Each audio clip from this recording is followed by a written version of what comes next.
It's now time for the Salem Tiger Sports Pregame on KSMO Radio 95.7 and online at KSMO.com, featuring Tiger Talk with Coach Barnes and Stevens. Talk comes up next a moment.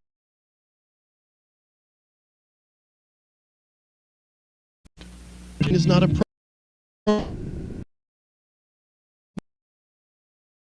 light help.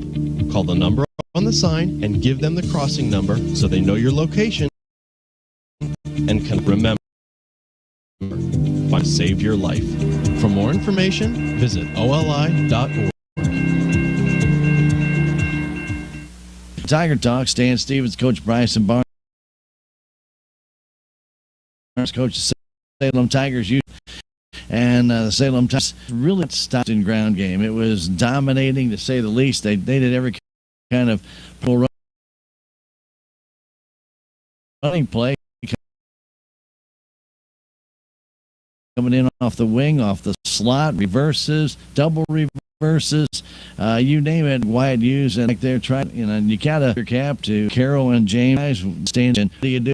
You can't running game. Salem Tigers years ago proved that with the wishbone. So did the best. Houston better. Yeah, no, they dominated the line scrimmage and really just leaned on the run game and had really long drives, really just to control the clock and just kind of made our possessions limited, and we could off the field and we sometimes would get close, and then they'd manage to squeak out a third and short or a fourth and short. So no, give props to them. They did a really good job executing the run game, and those guys in the backfield, really, really tough guys, bring down really good runners. So they did their thing. And even when we made good plays, we were able to come back with something that would possibly pick up that yardage that they incurred on the previous down. And they had 100 yards in penalties during the game, so the Tigers did a lot of good things to draw some penalties and draw Houston offside, hold that nature. But overall, Coach, as you were mentioning, those guys earned it. Guys, I thought did a pretty good. They just couldn't stop some pretty good too. Yeah, I thought we played with effort. I think that was the question. Just a matter of having to match physicality. And again, it's going to be some of these players are going to have to find ways to compete with guys that are older than us. So one of those things that we're working with right now. And the field position too played a big part, and offensively too. A few turnovers they improved, but still. They need to not show their face. One of the things that I noticed in the game, we got a Coach Sloan had been there, somebody with him got there, and you start talking about guys that have been in your program 6 years, and a lot of that experience seemed to show out in this game. Was that apparent to you too, Coach? Yeah, no, I think that you call it that chemistry and cohesion, really kind of showed itself. And they knew what they wanted to do, and again, that running game, it was just really tough to stop, on the outside and they're setting the edges. But no, I think that played a big part of it as well. A lot of times you play off of keys, and I think a good job of disguising some of their plays, because I would, in my head, say, okay, they're lined up like this, sure, they're going to run this play, and they would run something totally different that kind of inside of my head. They really have trying to change the path or the pace somewhere in. They look totally different than the one I just saw. They did a lot with linemen, and then they did a few times as well, outside zone runs. Yeah, definitely they tamper with that, which kind of allowed more creativity. And they didn't really need their passing game. They actually threw a touchdown pass, got called back. But when you have a run control team like Houston had in this game against the Salem Tigers, you're controlling the clock, you're controlling the pace of the game. You're 3 downs, 3 runs and a first down, and when you can just control virtually the entire outcome of the game by a ball, and this kind of goes back to those old Salem Tiger days when we used to do the same thing. Then when you get out there on offense, you feel pressured, and they're just waiting for you to make a mistake so they can get the ball back and just Exactly. No, again, like the running game was so strong, they were just going to win. And so ultimately, you control the clock. You'll get to control the game. And like you said, offense kind of puts more pressure because if you don't score, don't move the ball, they're going to get right back. And so it kind of makes it tough. And got to find ways to control the clock effective as well. And I do agree with you. I thought the Salem Tiger defense did not play badly, but when you're on the field as long as they were, Coach, and I could tell by the end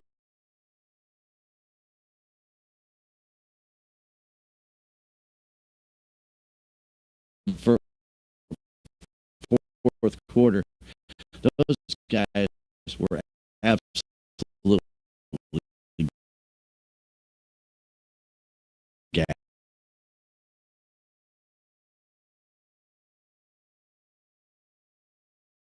gassed.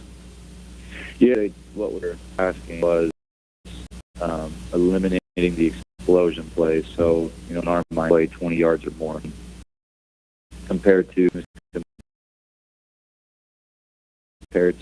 Knob Noster. I thought we did a good with the last, especially from eliminating those big runs or big passes and trying to,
And every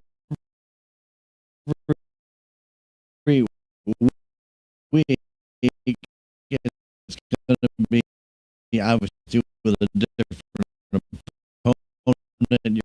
You're going to have a different strategy, and people need to know that. Sometimes you may, when you're wanting to run the ball more, or maybe throw the ball a little bit more.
coming off of a difficult SCA loss, and you're looking at it probably going to be a very desperate game for both teams because both teams want this win badly.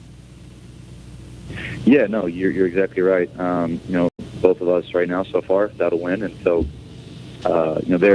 we're similar both. I would say. I think both young teams, both just trying to find that consistency. So I think it's going to be a good matchup. Both. I'll tell you, I know we're extremely hungry for a win, and we've been trying to press that all week. That it's a winnable game, and we got to go out and execute all 4 quarters.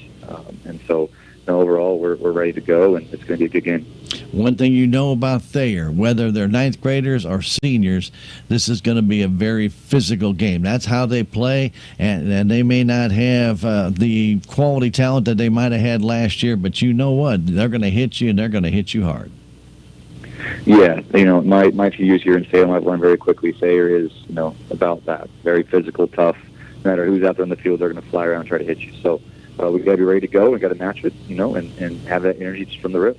And on the offensive side, they are led by a senior quarterback who's going to be back, and they do have a junior running back, so a lot of those guys there are coming back, and I think a couple of their linemen are seniors or juniors. I know their center is a senior, I believe, and so there's some experience right up there. But otherwise, Coach, they're very much in the same similar boat that Salem is with a very young team. Right, yeah, exactly. You have your few kids that are older, and the main core is just a younger group. And so, I think we matched up well with them across the board. Hasn't been dealing with some injuries as well. So, again, it's all out there for the taking. So, it's just a matter of who's going to ultimately come together and get it done Friday. So we've been looking forward to it. We've been stressing all week as a winnable game. It's just time to go out there, put 4 quarters together, play for each other, and make it happen. All right, Coach, the best of luck at Thayer against the Bobcats. Good luck, Coach. Appreciate it. Thank you. Thank you, sir. Stay tuned. Tiger football, it is next. Thanks for joining us for the Salem Tiger pregame show on KSMOradio.com.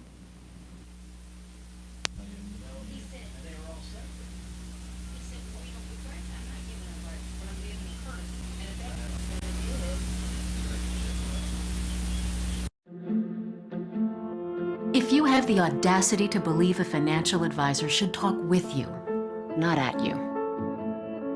If you believe access to your financial advisor should be a right, not a privilege. Join the nearly 7 million investors who think like you do.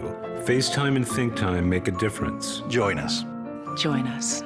At Edward Jones, it's how we make sense of investing. Call Joe Brand in Salem at 729-3831. I am a Missouri Farm Bureau insurance agent, and I'm here to talk about life, your dreams, your work, your family, and how you can protect it all with a company that will talk to you with the honesty of a farmer and take care of you with the integrity of a neighbor. I'll make sure no detail is left uncovered so your family can breathe easy. Because just like you, I chose to build a life in Missouri too. I'm a Missouri Farm Bureau insurance agent, and I'm from Missouri for life. Welcome to this KSMO media broadcast of Salem Tiger Football.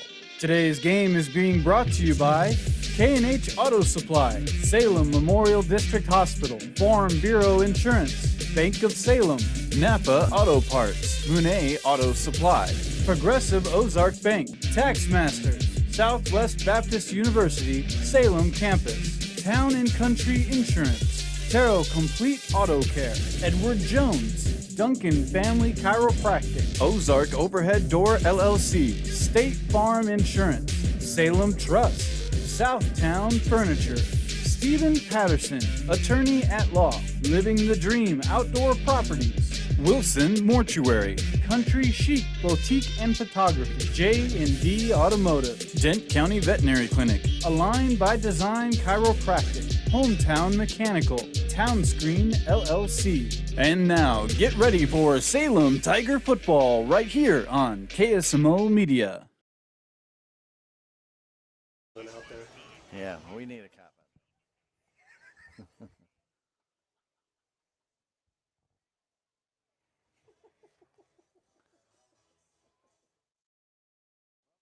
Missouri, Stan Stevens, Rick Hoyt bringing you Salem Tiger football on an absolutely perfect football night here in Thayer. Just a few high, thin cirrus clouds out there, Rick. Really no breeze.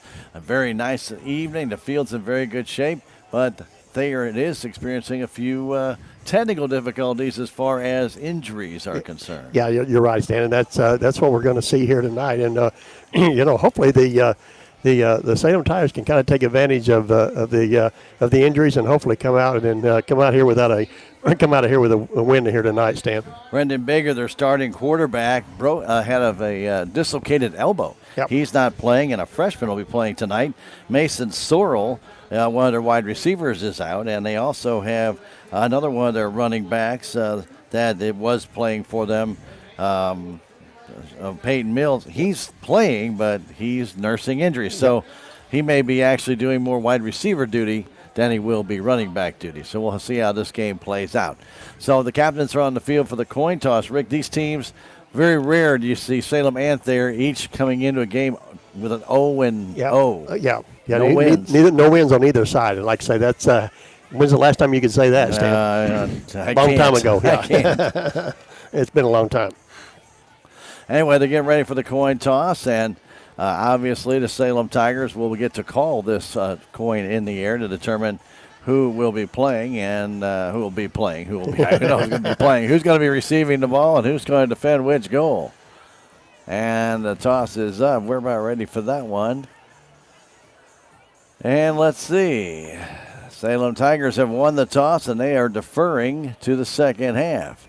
So they will start out on defense, and the Thayer Bobcats will now determine which end of the field they want to go to. Rick, it's always interesting because on a field down a hole like this, you really wouldn't think there'd be a big change in where they go, but there definitely is. Yeah. So the Thayer Bobcats will receive, defend the goal to our east, while the Salem Tigers will defend the goal to the west. Let's take a look at those defensive starters right now for the Salem Tigers.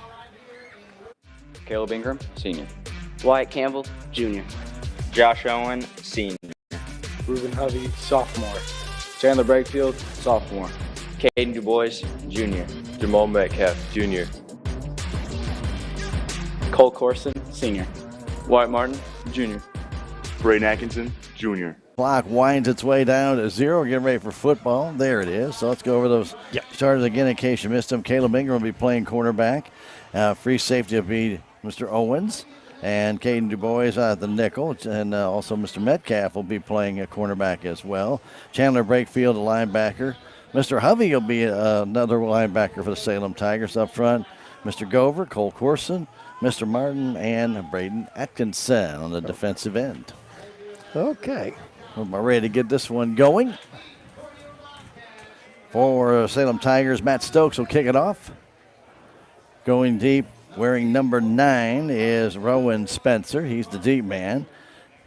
Mark Spencer to the left of him. I have to assume those will be brothers. And then down to the right side, Colt Gonzalez.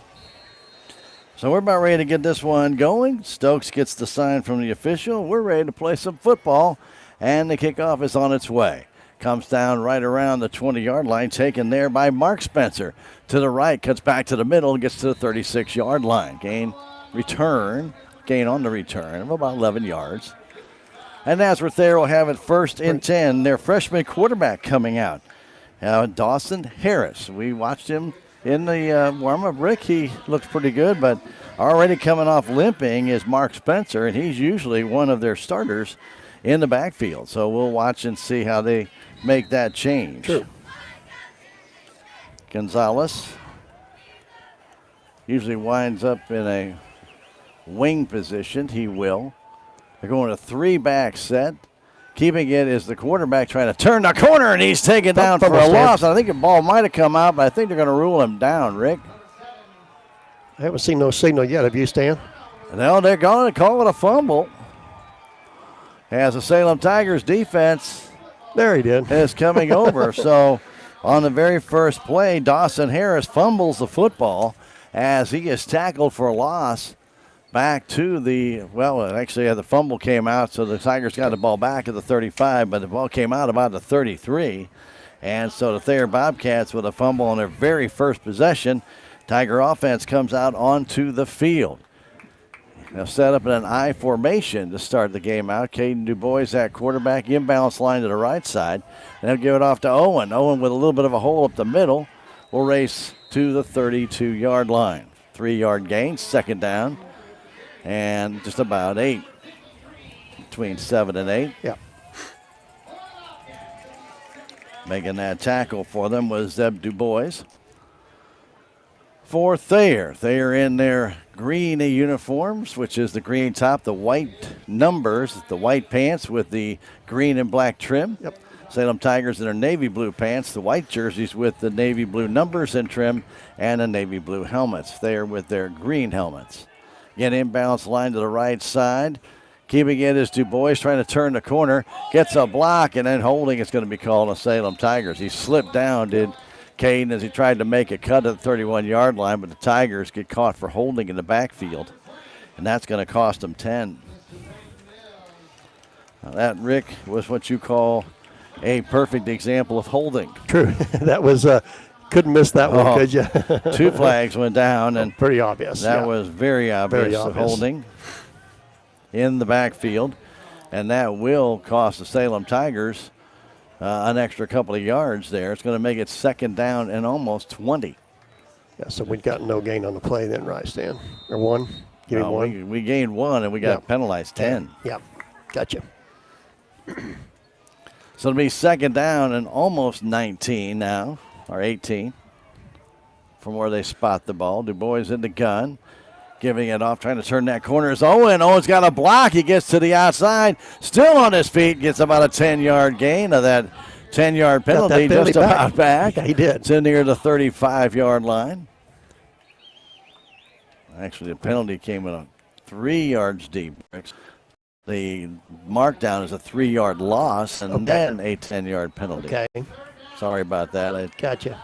So third and about 11. They're going to step out of bounds at the 36. Oh. Not a good spot for the Salem Tigers on that. I thought he was, like you say, I thought he was down there, like he was about 34. 35, yeah. But that's not what they say. He stepped out of bounds. Tigers come up with 6 seconds left on the play clock. DuBois goes under center in the eye. And flags go down as it runs down to 0. Did Salem call a timeout or they call for delay of game? We're going to call offsides. Against the Bobcats. They tried to jump the clock, Rick. Yeah, I think they did. I think they were looking at the clock just like you was, Stan, and I think they was anticipating the snap before the Tigers snapped it. Well, that's a benefit for the Salem Tigers big time because that play clock was down to 2.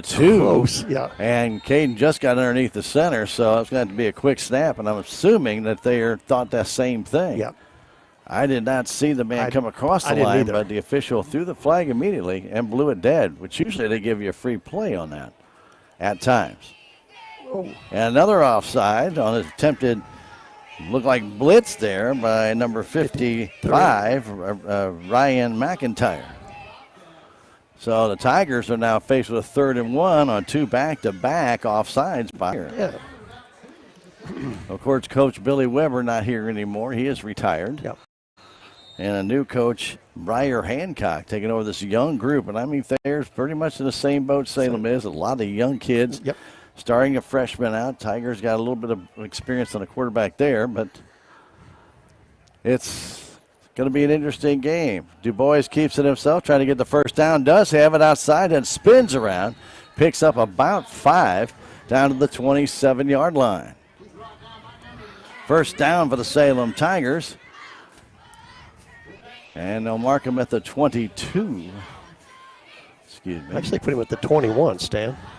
Well, I'll tell you what, Rick, he went down at the 22 and rolled. Yeah, they give him the roll. And they're giving him the roll. And usually in high school ball, you don't get that roll. Yeah, true. Now, unless Caden put his hand down, which he may have. True. Trips to the right side for the Salem Tigers. DuBois deep. Gives that ball to Hovey. Hovey trying to turn the corner. He's got some running room to the outside. And a good job by Thayer to cut him off at right around the 15-yard line. Boy, it looked like he was going to be able to turn that corner, Rick. Good pursuit by Thayer getting over there, making the tackle, or at least cutting the play off was Dalton Paulette. And Hovey gets 5. It'll be 2nd and 5. He's about one step away from being able to turn that one upfield. Just couldn't quite get around that corner, Stan. Didn't quite get there. Coming back in for the Salem Tigers is Metcalf. Jamal bringing in. He goes wide to the right side. Tigers with trips to the left. Snap back. They're fighting for it. And who has it? Du Bois has it.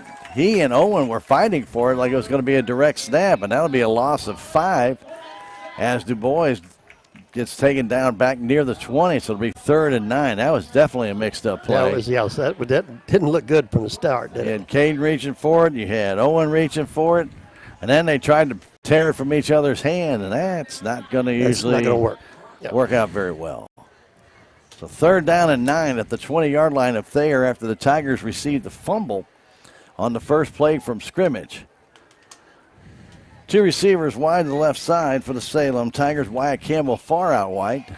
Du Bois up the middle, trying to take it between the 2 linebackers, and he'll gain about 3 or 4. Rick, he had a man open to throw, and I'm surprised. He just took the snap and took off. And then he just put his head down and took off. He must have seen something and thought he had more room, but now it's 4th down and still about 6. Yep. Down to 7:54 to go. First quarter, no score. Tigers trying to take advantage of a Thayer fumble. They're back in the I formation. Du Bois throw, flips that ball down the corner. It's incomplete. Intended for Campbell, way over his head, out of bounds, and Thayer will hold and take over deep in their own zone, right around the 17-yard line. Tigers did not capitalize on that fumble. Rick, it did not look like they were very sure of themselves in that first offensive out of sync, I think, in that whole first set. I don't think, like I said, when you get that turnover like that at the start of the game, you got to make sure that everybody's ready to go. Dawson Harris, who came up a little slow, goes under center. They are in a power I. They flip it back outside, trying to get a little bit of running room, and breaking through, still on his feet, and getting out to about the 35-yard line. The flag's going to go down for a late hit on Salem. And running that ball up was number 8, Caden Comm. He is a senior, and he's getting his first start. That gain all the way from the 21, actually the 19-yard line or 18-yard line, goes to right near the 37, 18 yards, Rick, on that, and first down, and then a personal foul on the Salem Tigers. So suddenly, Salem Tigers with a big mistake there, Rick. Man was on his knees and then got hit from behind on a late hit. Puts the ball almost near midfield. So they're going from the 18 to the 49 in one play. 7:27 to go. Harris gives that ball in the end around, trying to turn the corner and cutting up the field. Number 9 with that ball, Rowan Spencer. And Rowan will get maybe 2. Okay. A lot of running for 2 yards. Braden Atkinson with that tackle.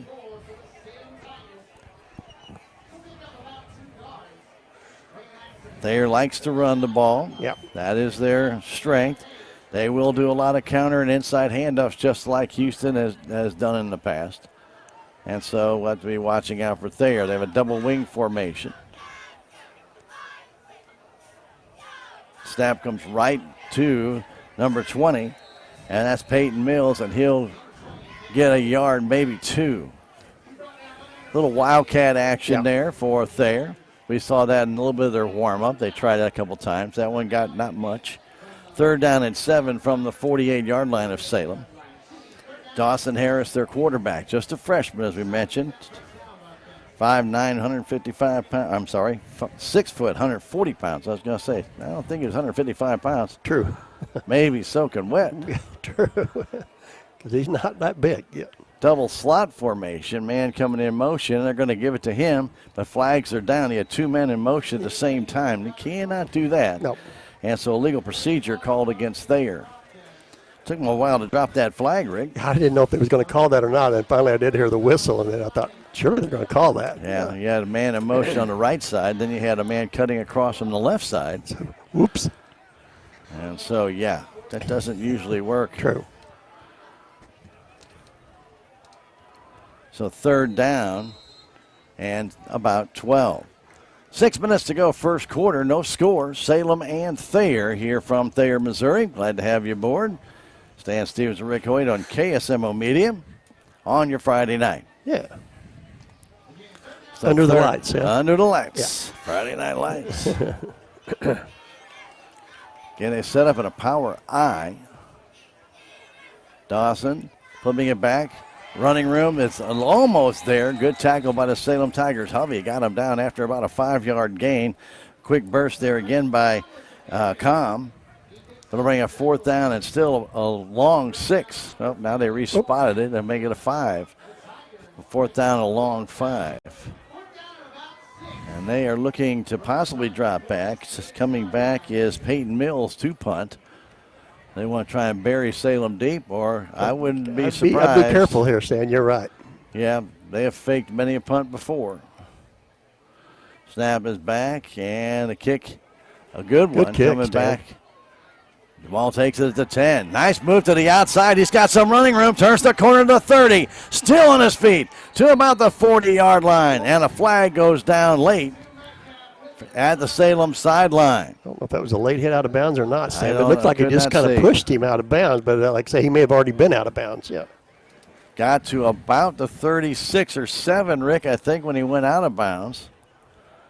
And then the flag came in, a personal foul against Thayer on a late hit. So a nice return, almost 30 yards, about 28, That was 29. Good.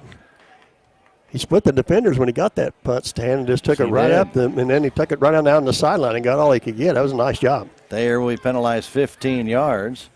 They now have 30 penalties and 30 yards of penalties on 4. The Salem Tigers will actually have the ball with a net gain before the punt. Right now, 5 yards. So they're on the 49-yard line of Thayer. And a timeout call for a rehydration drink. 4:49 to go, first quarter, back in 30 seconds. We have no score between Salem and Thayer. You are listening and watching Salem Tiger Football on KSMO Media. There's a place for do-it-yourselfers with everything for your car or truck. There's end of summer savings at K&H Auto Supply in Salem. Get Turtle Wax ceramic wash and wax or ceramic spray coating, $13.99 each. Rain-X 2-in-1 glass cleaner for $4.99 and Purple Power hand cleaner for $2.99. K&H Auto Supply, your Parts City Auto Parts store in Salem. Parts City. Yeah, Parts City. Parts City.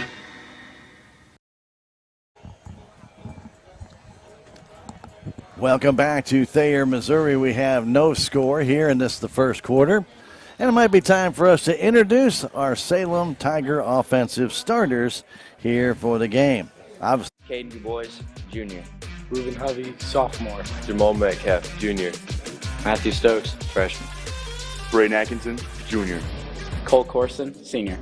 Wyatt Martin, Jr. Hunter Cope, sophomore. Owen Hamilton, junior. Caleb Ingram, senior. Wyatt Campbell, junior. Trips to the right side for the Salem Tigers. 1st and 10 and a 49. Du Bois, they thought about doing a little screen out there, well, I'll call it wide receiver screen, but the Tigers moved and are called for a false start. Well, Rick, we've had already way too many penalties. On both sides, you're right. Both sides. Yeah. Coming back in for the Salem Tigers, Jamal Metcalf. Well, what a return Jamal had. I'll tell you what, Rick, if he could have gotten around that last guy. He just run out of the sideline, and didn't cut he? back inside. I think he could have taken it, but he was getting cut off. He took the outside path, and that's okay. It was a heck of a return. Yeah, it was. Again, trips to the right side. Du Bois with a high snap. Gives it off to Owen, trying to turn that corner. He's going to run out of room and lose a yard. No blocking at all on that side by the Salem Tigers. You're trying to string it out wide. You've got to have blockers out there. Nobody out there for Salem at all. Owen was against 4 Thayer Bobcats, and that's not good odds. That's not, yeah. 2nd down and, still at least 15, if not almost closer to 16 now. I'd say no gain to loss of 1 at the best. Yep, I look. Still in the first quarter. Metcalf wide to the left side. Wyatt Campbell wide to the right side. Hovey the up man. Owen the deep man in the I formation as Du Bois goes under center near hash mark. Looking to throw. Fires it out and completes it to Campbell. And he gets across midfield to about the 47-yard line. A gain of 7. It'll bring up third and still about 7. Ball at the 47-yard line of the Thayer Bobcats. Tigers had a great opportunity early after the fumble. You got good field position, you're right. Good field position, got a penalty, couple of offsides, got the first down, and got inside the 20 of the red zone, but Rick could not. Yeah. And a couple of kind of like miscues, just did not look good inside there in that red zone. Third down, we're going to call it 7. Still in that I formation. Du Bois rolls to his right, has a man wide open. He hits Hovey. He's got the first down. That might actually be Chandler Brakefield. Yeah, I think it's Chandler. Coming off the tight end position, Rick, and it is. It's Chandler Brakefield with that catch. Okay. And it's a first down for the Salem Tigers just over the 40-yard line to the 39. Good call by the coaching staff. Chandler coming off that tight end position was wide open. I thought Hovey might have come through and went to a down and out, but he did not. He actually was blocking.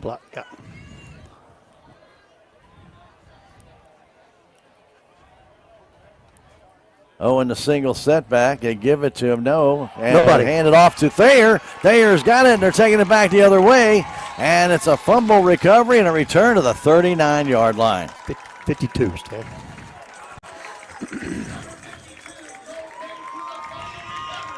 Cole Cates with that fumble recovery. That ball was handed off to Owen, and Cole Cates took it right out of his hands and brings it to the Salem Tiger 40-yard line. I never did see who got the Salem Tiger one. I didn't either.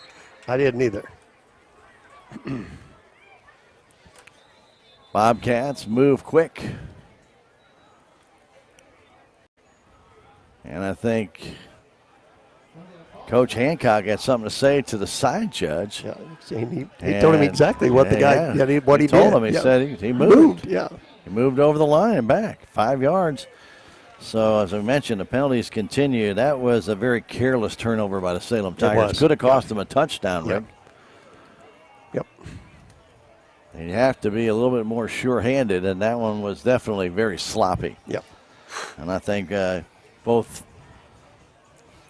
Caden Du Bois and the coach and Mr. Josh Owen would all have to agree. That was not done very well. Not good football. Yeah. All right, as Harris goes back in the gun. Man in motion. He turns, spins on the inside. Getting that ball off and cutting back against the grain. Wide open down the middle of the field. And taking it in for the touchdown is going to be Rowan Spencer. From 45 yards out. He cut back against the grain, Rick. And the Thayer Bobcats take the lead. Yeah, he's seen that little gap in the middle of the field, Stan. Once he made that cut, he'd seen that field wide open, and he turned it on, and there was nobody going to catch him from the Salem Tigers. 45-yard run by Spencer after the fumble, and the Thayer Bobcats make that fumble hurt. And that's something that the Tigers could not do early on in the game. Yeah. Thayer got a sideline warning stand after that touchdown by the referee. So Harris will go back in. Looks like they're going to go for 2 here. 45-yard run. Inside handoff. Again, we talked about it. That's exactly what Houston would do, and that's going against the grain. Yep. But again, give Spencer credit. He got in the inside. Looked like he's going to get about 5 or 6 yards and ended up getting that touchdown. Handoff up the middle, and I think getting a little bit shy. No good. Was number 8. 8? Okay. Caden Combs. So the 2-point conversion falls short by a yard. 6-0. Thayer Bobcats on top. And Rick, it's not what we wanted to have happen. No, you're right, Stan. The Salem Tigers have had opportunity after opportunity and have not took advantage of their the Thayer mistakes here in this first quarter. Still got a long way to go in this one. Do want to tell you that the only reason why we can bring you Salem Tiger Sports on the air and, of course, through the video stream is by great supporters and sponsors. And some of those supporters are Align by Design Chiropractic, Hometown Mechanical, Denton County Vet Clinic, and J&D Automotive. All great supporters of our KSMO media and keeping us alive on the air for you to enjoy Salem Tiger Sports. Yep. It would be a lot more enjoyable if we'd have taken advantage of that fumble. But right now, Salem finds themselves down 6-0. Thayer Bobcats. Nice crowd on hand. They did have kind of a homecoming celebration or some kind of celebration. I think it was a homecoming. I'm like you. I thought it was. I didn't said that. No, we didn't see anything. It wasn't on the not on the brochure. Yeah, but we did see, like you say, that it was a homecoming here tonight. Kind of like a homecoming. Yeah, I won't say it was, but something similar. So let's see if the Tigers got an answer. Can take advantage of this. Wyatt Campbell will be deep down the middle. Tigers have Metcalf on the right. And the kick comes towards Campbell. Picks it up at the 18-yard line. Wyatt trying to turn to the outside. He's going to get cut off at about the 27, 28-yard line. Return of about 10. He had to wait for that last hop, Rick, and that really took the momentum away from him. Slowed everything down, didn't it?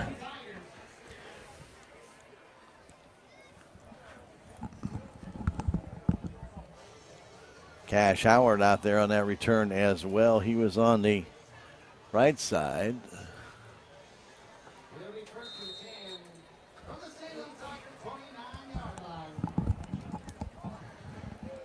So Salem has it on offense again. Du Bois back in the pistol. Gets a high snap, wants to run himself up the middle. Big hole, and he'll get out to about the 36-yard line. Now one official at the 36, one at the 37, and they're going to compromise. Put it in between? Kind of put it in between. Gotcha. Gain of about 7. They'll bring 2nd and 3. Cade had a big hole right there. Didn't he? Nice block. I'm not sure who threw that block, but it gave him a nice crease. Yep. And he jumped on it right on the left side of the line.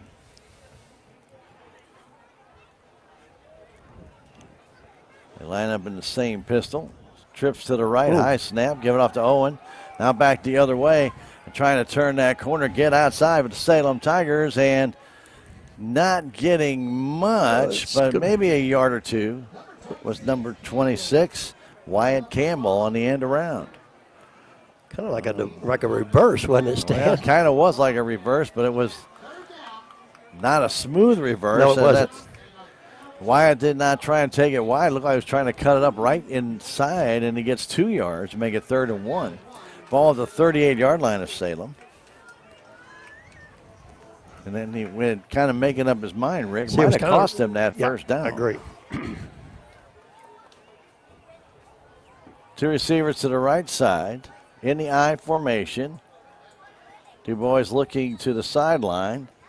And is Salem going to burn a timeout? Yes. I believe they are.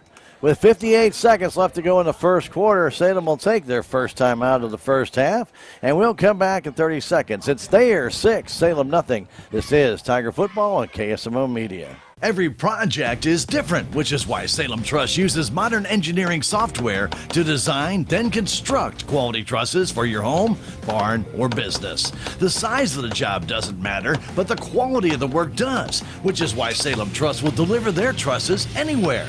Proud to support the Salem community, they're open Monday through Thursday from 7:30 to 4:30 and Friday from 7:30 until 11.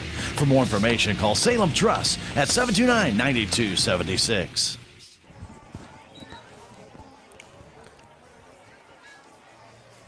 Third down, 1 yard to go. Don't forget the Lady Volleyball Tigers will be at Kabul at their invitational tournament tomorrow. Good luck to them. They're 2-4 going into that tournament. We'll be with the Tigers next Tuesday. It'll be SCA play against the Houston Tigers, I believe. And that'll be next Tuesday. Salem High School Gym will be there to bring that to you on KSMO Media. 3rd down and 1. Du Bois under center in the I formation.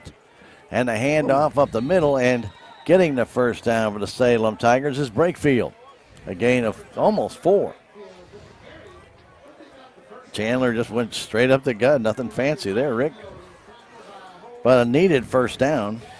Tigers need to go on a long drive. Remember how they did that against Namnoster? Yeah, they did. I mean, just really that first drive and took it right down. You know, I mean, it was awesome.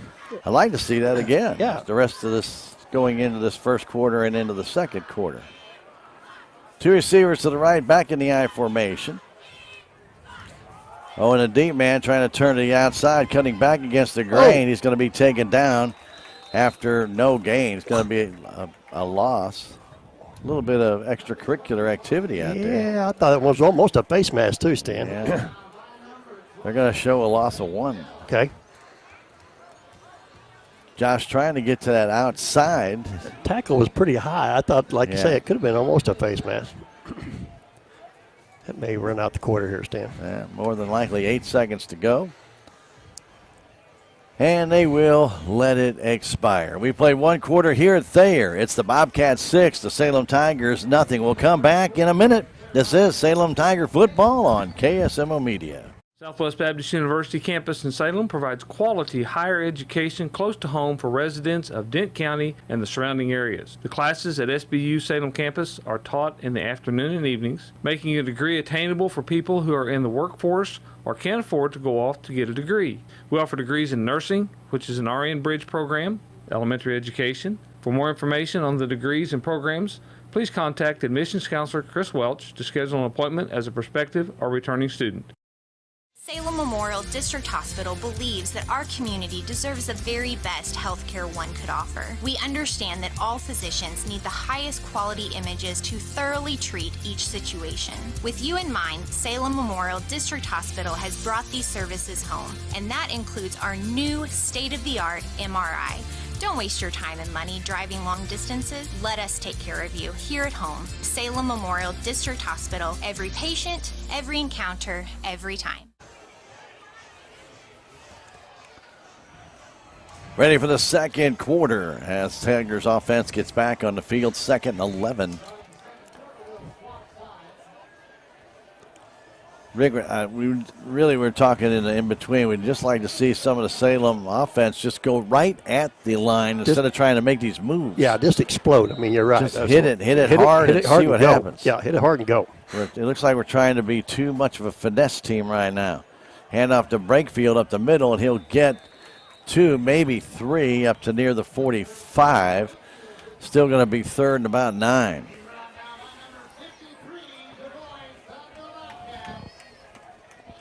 Nothing fancy there, but it gets you a couple of yards. Yep. The Tigers in a 3rd and long again. We've seen them throw out of this formation. A lot of times it's a little down and out. See if that's something they may want to try and go back to. Ingram in on the end. Again, they got that trips to the left formation. Naked backfield, basically, in the end around to Campbell. Campbell cuts up the middle of the field and is hammered right at the 49-yard line. He is taken down by number 53, Zeb Du Bois. To bring a 4th down and about 4. Do the Tigers punt here, Rick, or do they go for it? That's a good question on this one. Yeah, that's a... I'm not sure I don't punt this ball away, Stan. It's the second quarter, still pretty early. Yeah. And Metcalf will stay in, and he'll do the punting. They're dropping a man deep. Just 1. At first they were going to drop 2. Number 9, Stan? Yep, okay. Sure is going to be Gonzalez. Okay. It's hard to tell on the 8 or the 9. I'm sorry, that's Spencer. Okay. Snap is back, and the kick is off, and there could have been roughing the passer there. Spencer takes it at the 9-yard line, turns up the field.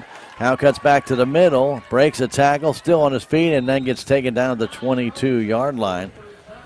He eluded the first man down, Rick, and it was a really good move to the outside, and then cut back to the middle of the field. Not much he could do with that after that. Josh Owen got down there, but could only get a paw on him, but couldn't bring him down. Yeah. I thought he might just kind of bring that one straight up the sideline stand instead of cutting it back up into where everybody was at. I thought he would just come and get as much as he could. I did too, and I really don't know why he didn't. I don't know why. He just cut back to wherever all the Salem Tigers was, yeah. Salem back on defense. As Harris back on offense, goes under center. Drops the football and it's fell on by Dubois, Zeb Dubois. Zeb Dubois, by the way, Rick, is a freshman. 5'10" and 255. He put a pop on Mr. Campbell a while ago, didn't he? 5'10" and 255. That's a pretty stocky boy. He is, isn't he? Anyway, fumble, no gain, no loss, basically, right at the line of scrimmage. Yep. 2nd and 10. Line up with 3 backs in the backfield. Again, it's possibly even the same play. Harris gets it, trying to flip it outside. Does, and picking up about 6 yards, number 20, and that's Peyton Mills. Number 8, Stan. I'm sorry. Caden Comm. Gotcha. With a gain of about 8. 3rd down, we're going to call it 3. On my weak side here at Thayer. Well, you're trying to look through that window, too. And what window? I'm looking through the wall. I'm trying to look underneath it, yeah. Harris gets it off quickly and running and getting close to a 1st down, and actually may have it. He's very close. Running for the Bobcats. Number 8 again. And Comm will get about 2. Going to get 1st down. Well, they're going to call it a 1st down, Rick. Okay. Looked like he was just a little short, but they did not bring in the chains. They just went ahead and called it. We've seen that rule before. Yes, we have. Considering they started out at the 20 at the 2nd hash mark, they didn't quite get there. And the pitch back, trying to cut upfield, wearing number 20 this time is Peyton Mills. He'll get taken down about right at the line of scrimmage, maybe a gain of 1. Caden Dubois shot the gap, got in there, got him around the ankles, got some help from other Tigers to finally bring him down. Mills trying to get to the outside, and the Tigers cut him off. Yeah, a little trouble there with a spider. A friend there. Mm-hmm.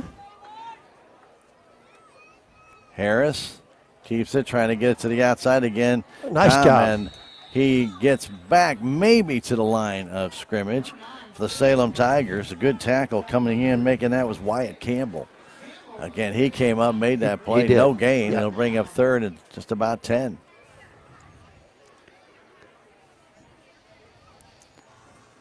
Ball at the 35-yard line of Thayer with 7:50 to go in the half. Don't forget those on the radio side. Cardinal baseball against Cincinnati, a delayed basis coming up after this on KSMO radio. Split backfield for Harris. Wants to roll to his left, he does. Might carry it himself, thinks about it. It's going to turn that corner, and he's going to get pushed out of bounds after about a 5-yard gain very near the 40-yard line. It'll bring up 4th and still about 5, depending upon where they spot him out of bounds. And they're going to say he went out at the 38. Okay. So it'll be at 4th and about 7. Maybe call it a short 7. With 7 1/4 left to go in this first half. 6-0 Thayer Bobcats after a Tiger fumble that was actually picked right out of the hands of Josh Owen after a penalty, basically a one-play drive. True. That is true. And they're going for it on 4th down. Getting it back, trying end around. Trying to turn that corner and getting hit and taken down. Close. It's very close. It's number 9 for the Bobcats, and that is Rowan Spencer. I think he's got it, Stan. I'd bring the change in this time, Rick. And they're not going to.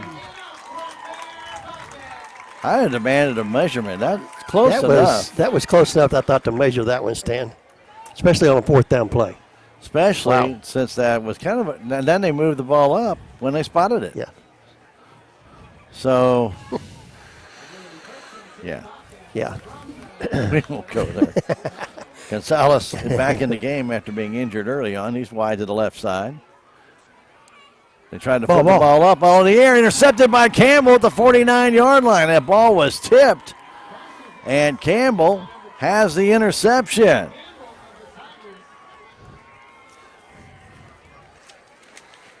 And that coming here in the second quarter again gives Salem very good field position. I didn't see who got the pressure on. Did you, Stan? I did not. I get a numbers. Well, to be honest with you, Harris did not drop deep. He took one step back and tried to flip it in there. And the ball was tapped up in the air. It was very easy interception there for Wyatt. Tigers go trips to the right side. Du Bois in the gun. High snap. Starts rolling to his right side. He'll carry himself up the middle. Du Bois across the 40. Gets the first down to about the 38-yard line, maybe the 37. We'll see where they spot him down. He'll say the 38, a gain of almost 12. Okay. Now they're going to call it 11. They actually spotted him back a little bit, but we'll take the first down anyway. You betcha. 6-0 Thayer Bobcats. We're in the second quarter with 6:45 and counting. Salem in Thayer territory at the 38-yard line. Caleb Ingram goes wide to the right along with Brakefield and Campbell. Metcalf to the left side by himself. Du Bois again, same play, same result. Nice hurdle, and he gets to the 25-yard line.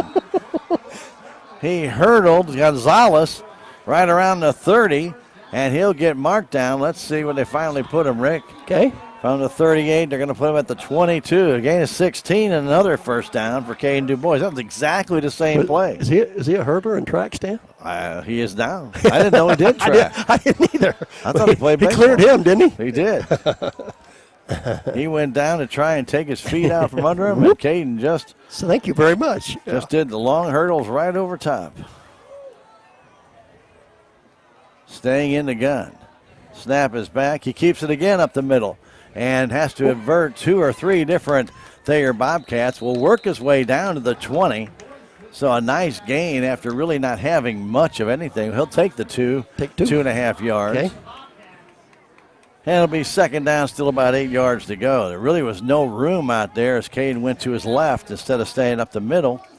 And the Thayer Bobcats were there kind of waiting for him. And he was able still to finagle extra yard out of that. Yeah. Never know what that extra yard might be needed.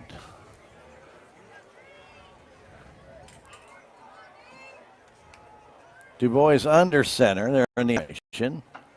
Giving this one to Owens. Owens up the middle, trying to break through. Gets down to about the 16 off the left tackle. Or what we used to call the veer. Right? Yeah. We've seen that play before, haven't we? Once or twice. Third down and about 3.5. Ball at about the 16-yard line. This definitely is 4-down territory for Salem. They trail Thayer 6-0 on the 45-yard run by Spencer. We are Thayer, Missouri on Friday night. Next week, Salem Tigers be home to face the Ava Bears.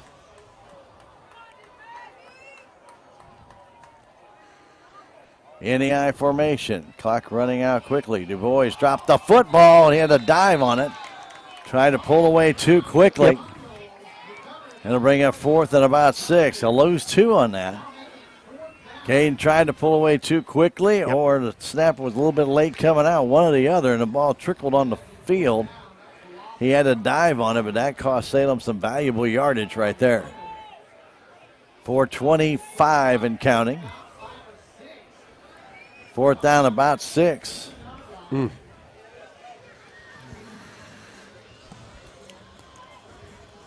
10 on a play clock standing. Yeah, we're getting close to the bottom of that play clock. So they may have to burn a timeout here, Rick. Du Bois gets the snap off, wants to keep it himself. Up the middle is hit, and I'm not sure. He's down around the 14. He needed to get to the 13. I think he's short. I think he is too. And so Thayer will take over on downs. Again, the Salem Tigers fail in Thayer territory after that. The one play that cost them, Rick, was the fumble snap. Yep.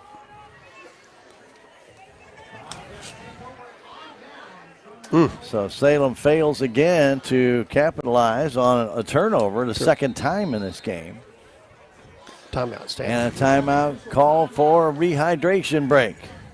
We've played a quarter and a little over a half. It's 6-0 Thayer Bobcats. We're going to come right back in 30 seconds. This is Tiger Football on KSMO Media.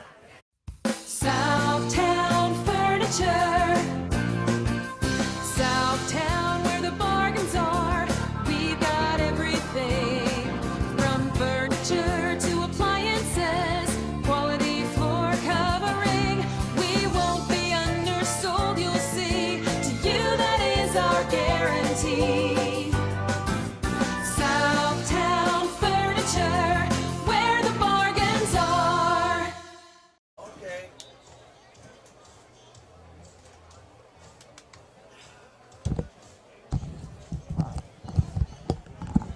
Welcome back to Thayer, Missouri. Don't forget St. Louis Cardinal baseball tomorrow. Will not have the Missouri Abilene Christian game on because it'll be a doubleheader. Because of a doubleheader. Doubleheader.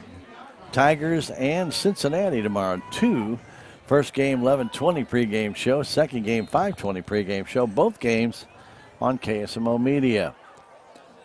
Harris goes under center. Little quick movement. They get a ball out to Com, trying to turn that corner. Com hit and taken down for little gain, maybe 1.5 yards, 2 yards. Tried to go around the left side. Tigers strung it out. They'll get the ball to about the 16-yard line. A gain of 2.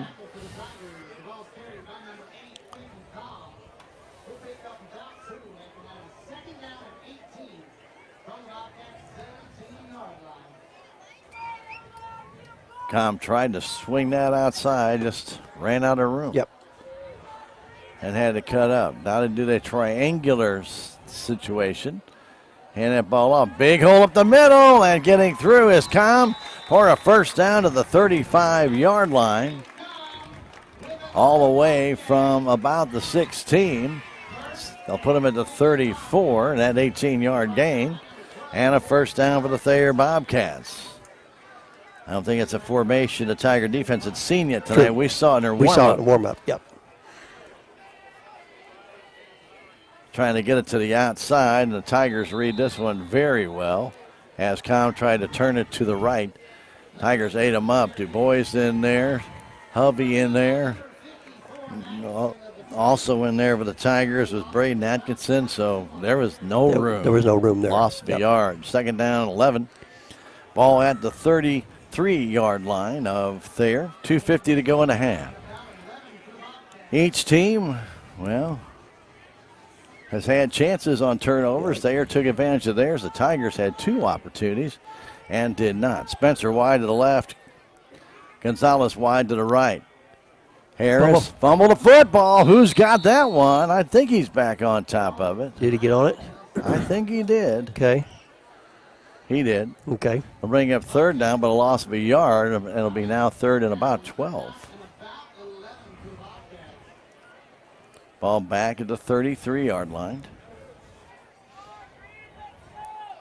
2:10 and counting in the half. 6-0 Thayer Bobcats.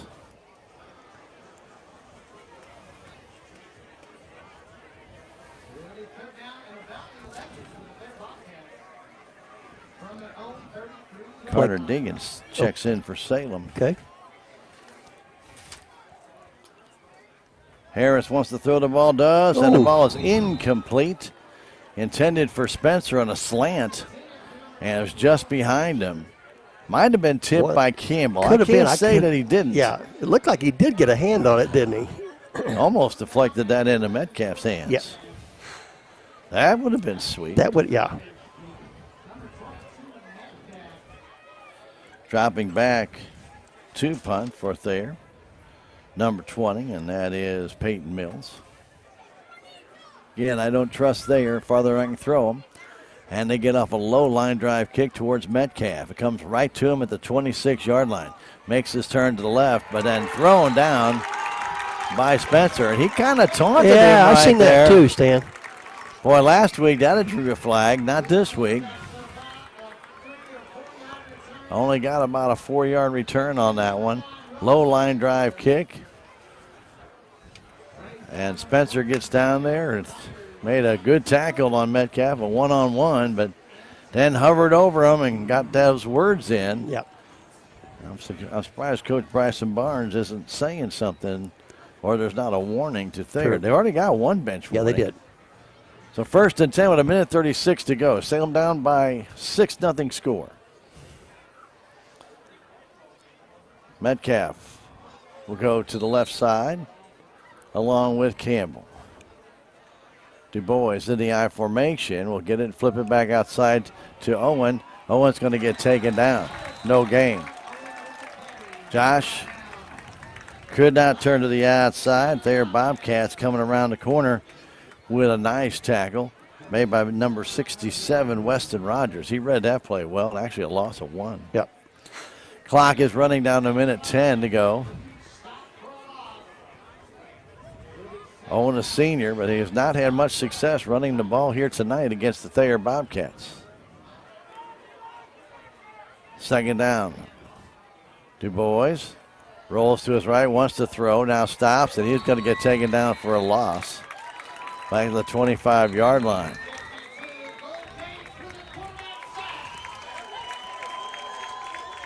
Cole Cates got in there, and Caden didn't throw the ball. He had a man downfield, and we talked about this last week when he threw an intentional grounding. Rick, you got to have a guy somewhere close to you so you can kind of unload that ball. He did not have that chance. It'll be 3rd and about 20 on the loss there of 8 yards on Caden Du Bois. The Thayer Bobcats call timeout with 51 seconds to go. We'll come back in 30 seconds. It's the Thayer Bobcats 6, Salem Tigers nothing. This is Tiger Football on KSMO Media. Your legacy. Protect it, prosper, and pass it on. Stephen Patterson, attorney at law, specializes in real estate, estate planning, probate, family law, and business law. A Salem native, Stephen Patterson provides comprehensive representation to clients throughout southern Missouri. If you need assistance, contact Stephen Patterson, attorney at law, at 573-453-2529. 3rd down and a long way to go. 20 yards to go. Du Bois in the gun. Gets it, drops back, and then goes down. Trying to get away from the pressure. He slips down, and it'll be a loss of another 8 or 9 yards. And again, Thayer will burn another timeout. With 47.5 seconds left, and Rick, they should end up in very, very good field position. Wow. We're going to come back in 30 seconds. It's Thayer 6, Salem nothing. This is Tiger Football on KSMO Media.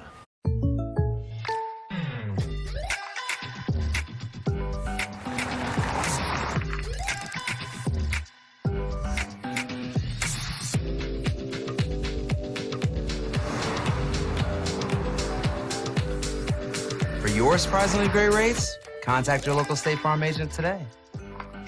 If you want the real deal, call State Farm agent Cameron Irway in Salem today.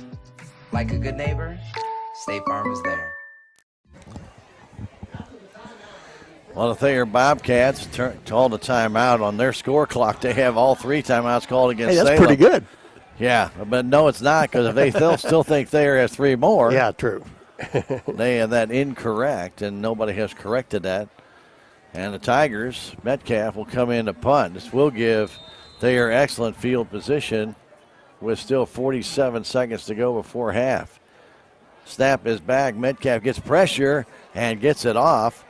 And the ball's going to come down and near 50. Takes a good Salem Tiger bounce and goes out of bounds at the 46 with 37 seconds left. That play took 10 seconds. That ball dang gone near, got blocked. Rick. Yeah, it did. That's the second one that we've seen that's Really got close. real close. Yeah. And Thayer went for that block down there near the end zone. So it'll bring up 1st and 10 for the Bobcats at their own 46-yard line. They have 1 timeout left according to Stan and Rick's stats. According to the clock here at Thayer, though, they have 3. And that's not correct. That is not correct. Harris goes in the gun. Double wing formation. They come in the inside handoff to Spencer. Spencer with a big hole. Spencer right down the middle of the field, and he's going to score. That's a 54-yard run for Spencer, his second touchdown of the game. Wow. Same play, Rick. He scored on the first half. Same play. You're right. Yeah. With 27 seconds left to go in this first half. Wow. He did blow a flag down there also saying, I think it was on sportsmanlike conduct. Well, Spencer really turned. Yep. It's going against the Thayer Bobcats. Yep. They'll probably be enforced on the kickoff. Yeah, I think and it will be. Yep.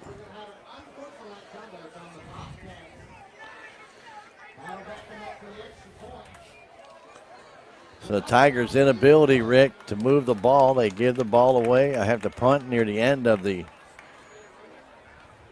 first half. Two one-play drives by Thayer tonight, Rick. Yeah, exactly right. Yeah. One place. That was that inside handoff. We talked about it before. Houston did it to the Salem Tigers. They over-pursue on the fake, and then Spencer had pretty much a wide open trek to the end zone. Flip it back outside, trying to get that one. And getting in for the two-point conversion will be Peyton Mills. Peyton Mills just strung that play all the way out, Rick. And yeah, he there did. was good blocking in front of him. And it's a 14-0 lead for the Thayer Bobcats here with 27 seconds to go in the first half. Well, this has been a very penalty-filled first half for both teams. But, Rick, there's been just a lot of indecision maybe on the Salem side and not a lot of, I guess getting the job done on some blocks because there's just not been a lot. Yeah, like I say, on the Salem offense, you're right, Stan. There's just, there's just not been there. And you've had two explosive plays here by the Thayer Bobcats. And, Salem, has had some good field position, Stan, and got some penalties and got some turnovers, but they just didn't do nothing with them. Not a thing. Rowan Spencer's second touchdown, 54-yard run after the punt. Went out of bounds at the 46-yard line, a one-play drive. And took 10 seconds for the punt, took another 10 seconds for the run. So they went from 47 seconds, 37 seconds, now 27 seconds. So the penalty will be assessed here on the kickoff, as Stan said. Now we'll move that ball back to the 25-yard line. The Salem Tigers will have pretty good field position. They do have one timeout left. Exactly. That's what me and you've got. Yeah. And they do have one. Yes. Yeah, they do have one. Scoreboard doesn't say that, but we do. Actually, yes, they have one. Salem did burn two, so they have one left. All right, so Salem Tigers looking for a spark here. They need something. Metcalf wide to the right side. Campbell down the middle. Cash Howard to the left. Tigers need just something, some explosive play. They are going to get the ball to start the second half, Sam. Well, I'd like to see them do something crazy here. That's the onside kick goes out of bounds, and that'll throw a flag up there and move the ball back 5 more yards, or Salem could take it at the They can take it where it went out. I think it went out at the... I couldn't tell where it went out. Could you, Stan? I'm not sure. Like, it was more closer to the 45. But if it's out of bounds, you can make them kick it over again. Let's see what they're going to do here. And it'll be back at the 20. I believe that's what they're going to do, Rick. They're going to make them kick it again. Yep. We'll make them do this again. Do it again. Do it again.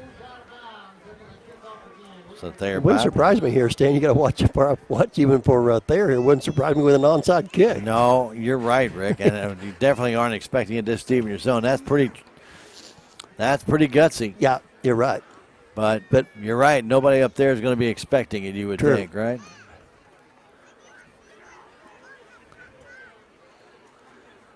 27 seconds. No time goes off the clock until the ball is touched on a kickoff. Yep.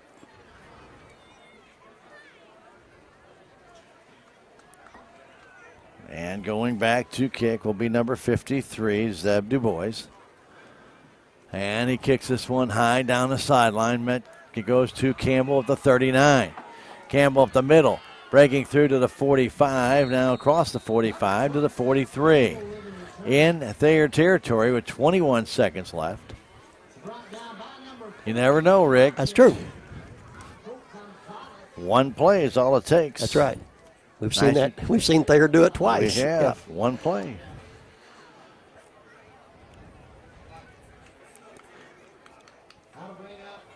First down at the 42-yard line of Thayer. 21 seconds to go. Tigers started to come up to the line of scrimmage, and they elect to go back and rediscuss the situation. Let me tell you this one more time. Yeah. Campbell wide to the right side. Metcalf and Brakefield wide to the left. Du Bois, a high snap, goes back. Wants to throw, fires it deep down the field, and the ball is overthrown. Intended out there for Campbell. About maybe 3 feet too far. Yeah, he had a step out there on him, Stan. But he's Caden aired that ball out and just overthrew him just a little bit. Second down and 10 with 14.9 seconds left. You can take 3 shots at the end zone. Sure, put it up. Yep. Yeah, you don't see too many hook and ladders anymore, Rick, but I bet you could do it here and it would work. I'd like to try one, huh? Yeah, I think it would work. I think it too. I don't think Thayer would be expecting that from the Salem Tigers. Du Bois gets it, gets some pressure, throws the ball incomplete. I don't know who he's throwing it to, and there's nobody out there for Salem. No flags have gone down. It'll be incomplete. Okay. Third down and 10. And I'm sure the Bobcat sideline is screaming intentional grounding. Who's out there? Who's that throwing There's to? nobody out there. And maybe there should have been somebody. I've seen somebody deep, but not over there. Yeah. Right. Caden had pressure right from the beginning. Yeah, he didn't see it from the backside. Yeah, he didn't feel that, did he? No, he did not. 9 seconds to go. Third down and 10.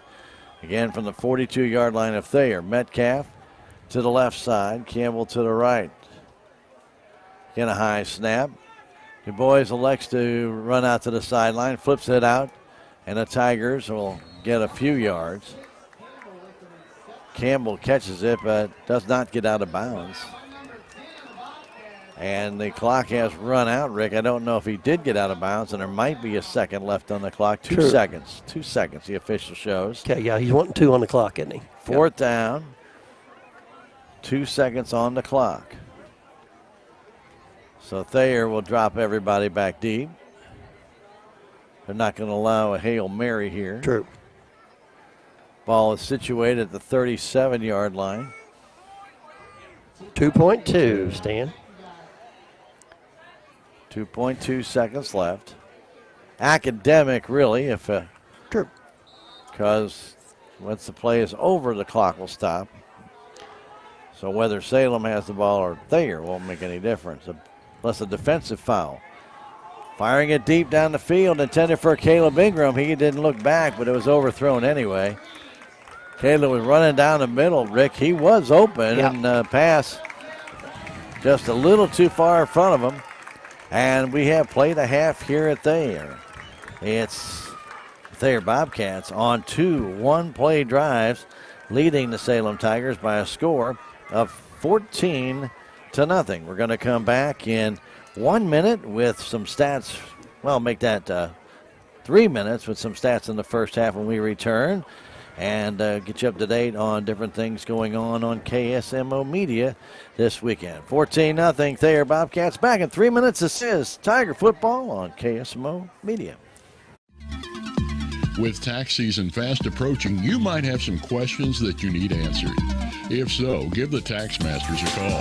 They have over 40 years of experience and can handle all types of accounting services plus certified e-filing. Don't ever let yourself be a slave to the IRS. Come and see Jackie or Beth at Tax Masters, located at 107 West 4th Street here in Salem, or call 729-3001. Thayer Complete Auto Care is a full-service auto repair center in Salem. They offer full-service oil changes as well as $2 discounts on Tuesdays for all ladies, and Wednesday is Senior Citizen Day. Plus, Thayer Complete Auto Care can take care of all your auto and diesel repair needs. They offer free pickup and delivery in town. James and Sheena and the staff of Thayer Complete Auto Care are proud to support the Salem Tigers.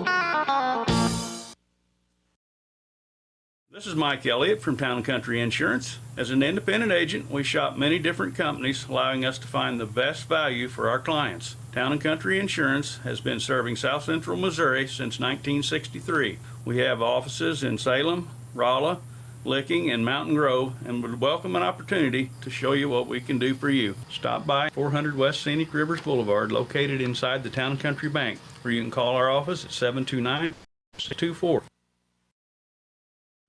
No matter what, every morning, farmers go to work, doing what needs done.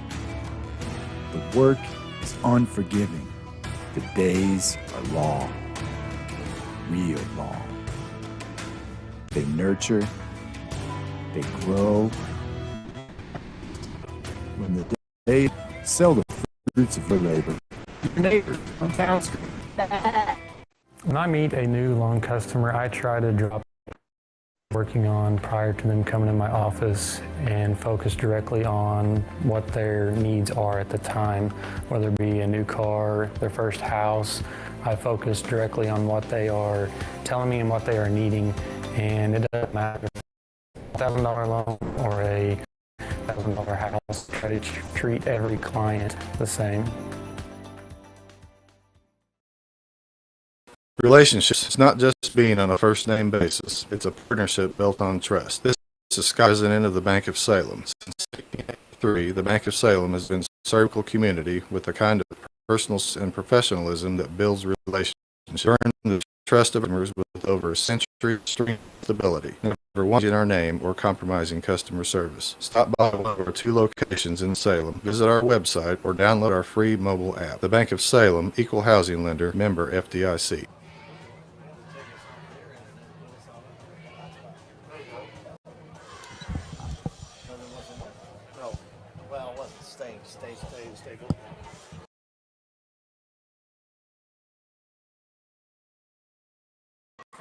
We're back at Thayer, Missouri. Stevens Rick Hoy. We are at halftime as the Thayer cheerleaders are putting on a little bit of a display here for the crowd, and the Thayer marching band will be doing the same here at halftime. And it has been an interesting game, Rick, in the fact that the Sailors have had opportunities on 2 turnovers and done nothing.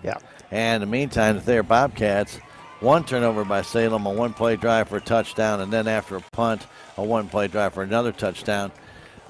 Give Thayer credit. They have taken advantage of really 2 opportunities to score, and they were not like we're talking about 10-yard drives. We're talking around 50-yard runs each time. Right, Stan. It was two over 50-yard runs by Spencer.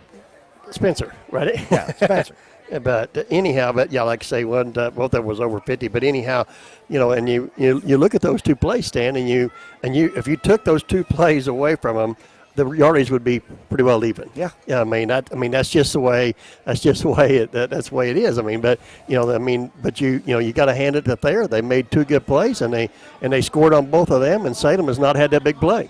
And let's put it to our crowd who's just joining us here at halftime. Those 2 runs were exactly the same play. Same play. What they did is they faked going wide to the near side, which is to us on the south side. Yep. And then they hand the ball off to Rowan Spencer, who went the other way on an inside handoff, and then just immediately, as soon as he hit the line of scrimmage, cut straight up the gut and was gone. Yeah, and he was both plays. Yeah, and both like say, it looked to me like Stan like about 3 strides, and Mr. Spencer was in full tilt, wasn't he? Yep. I mean, he exploded to that hole, he did not let up, and like he was in full speed as you know, on his third step. I mean, he's I will say that young man does have some wheels. Yes, he does. He does have a lot of speed, and one of the things, Rick, that when you talk about a young man like that who's getting a chance to play, a lot of these guys that you're seeing tonight for Thayer, they're normal starters. And this is one of those guys who was a sophomore last year, didn't get a lot of playing time, saw a few obviously plays, not a total rookie to the varsity game, but not one of their big starters. And then even this year, how much would he have gotten if, say, Mason Sorrell, who is the senior and didn't get hurt? He gets a chance to come in. Spencer's a wide receiver, but also does line up into a slot position or sometimes in a wing. He's getting that position because there's an injury. And, you know, you hear Coach Spartan say the same thing. When somebody gets hurt, you want that next guy to step up and then play even better than the original guy who's fighting for that position now. So you have a battle to see, hey, who wants to play? Say, hey, I'm, and you get in, that's what I've always thought, like saying that you earn your position, and that's exactly what you're kind of getting at there. Was you earn your position. To me, like you say, there should be nothing handed to anyone. Oh no. And in this game, we're watching a very young Dawson Harris, 6 foot, 140 pounds. He's not a big guy. He's tall, but he's not very big as far as stature is concerned. But I think he's doing an adequate job. He's doing a great job, and he does have an interception. He also fumbled the ball on his very first initial possession. Did also fumble a snap, but he was able to fall and get it back. So he has struggled a little bit, but as far as the run game for the Thayer Bobcats, he has, let's say, distributed the ball pretty well. I noticed the calls are coming in from Briar Hancock, their head coach. But he's getting that ball to his running backs in stride. And that is just so key to have that momentum going forward. Rick, how many times have we talked about it in the first 3 games Salem Tigers have? Our guys, not all of them, but not every play, but when they see a guy coming at them, they stop or they try and juke the guy instead of going maybe right at him or just changing directions and keeping that speed they have. Instead of trying to come to a stop and do a little swivel hip move on him. And even if you get by him, your momentum. You've lost all your momentum. Like I say, that's what we were talking about before. Was when we was talking about Roman Spencer, once that young man hit his third stride stand, he was almost like in full tilt. I mean that's we're not quite seeing that yet in the Salem Tigers, and we'd like to see these guys, like you say, turn it up and then just turn it loose and see what happens. But so far here tonight, that hasn't happened. Couple nice bursts by Caden DuBois on running plays, and he's made a couple nice runs up the middle. But we've had a couple of other opportunities and to run the ball, and they just haven't panned out too well for the Salem Tigers. And really, in all honesty, Rick, not to take advantage of those turnovers, especially the first one, which could have given you a lead to start the game and change the whole game on that very first play by Thayer. You make it hurt, and, all of a sudden the Bobcats are kind of in a hole. And, you're 0-2, and they lost big time last week to Thayer. I'm sorry, to Mountain View. And not a normal Thayer kind of defense game, 62-10. And they're thinking, oh, here we go again. Here we go again. Instead, Tigers do not capitalize, and Thayer Bobcats hold on defense, and all of a sudden that big momentum switched the other way. Went from one sidelines to the other sidelines. It sure did. And that quick. Just about that fast. Anyway, we've got some stats for you here to provide you. Rick has got some individual stats, sir. Would you mind? Yeah, here we go with the leading carrier on the night for the Thayer Bobcat stand is going to be number 9, Rowan Spencer. He's got 5 carries for 107 yards. Caden Comm has 7 carries for 53 yards. And then Dayton Mills had 3 carries for 5 yards. Dawson Harris had 3 carries for just 2 yards. They had 167 yards of rushing in this first half tonight. And in the passing game stand, Mr. Dawson just put the ball up 2 times. He didn't complete any pass except for his second pass that he threw, Stan, was an interception. To Wyatt Campbell. Yeah, he threw it to Wyatt Campbell, which he did complete it. But anyhow, so they ended up with 167 yards in his first half. But they did on that other pass, Rick. They did have a good idea to throw that slant to Spencer. Yeah, he was there. It was just a little behind him, or it could have been tipped. We wasn't for sure. Yeah, Campbell may have got a finger on it. He may have. Okay, for the Salem Tigers stand, we'll start out with the leading carrier. Tonight's going to be Caden Du Bois. He's at 12 carries for 23 yards. Josh Owens got 6 carries for 9 yards. Wyatt Campbell had 2 carries for 6 yards. Chandler Brakefield had 2 carries for 5 yards. And Ruben Hovey-Stand had 1 carry for 5 yards. Salem ended up with 48 yards of rushing in this first half. And passing, Rick? And in the passing game, Mr. Du Bois put the ball up 7 times. He completed 3 passes for 22 yards. So Salem ended up with 70 yards in this first half. And very easily could have had a couple more, but right at the end of the half, trying to throw some of those Hail Marys. Had a couple opportunities there, couldn't connect. Get the connections there. So we got another whole second half to play, and the Tigers will get the ball first and come back out on offense. And Rick, and it could be very telling. See what kind of offense that they may come out. They may try and change a few things up. See what they can do. Yeah, you're right. It looks like it's they got nothing to lose. Let's change some stuff up, see what happens, and when we come out here in the second half, we get this kickoff to start this second half. We got team stats and some scoring. We return in 3 minutes. This is halftime at Thayer, Missouri. 14-0 Thayer Bobcats. This is Tiger Sports on KSMO Media.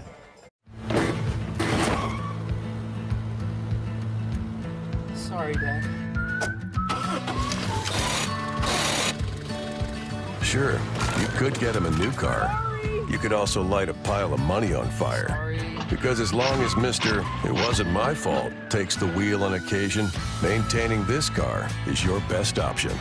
So keep it running longer, stronger, with quality parts and a whole lot of Napa know-how. Dad, where are you going? Duncan Family Chiropractic provides chiropractic care to everyone from newborn to elderly. Dr. Duncan treats wellness, sports injuries, chronic ear infections, pregnancy, and more. Ask Dr. Duncan about your full line of supplements, including Juice Plus and standard processed supplements, as well as pain relief, BioFreeze products.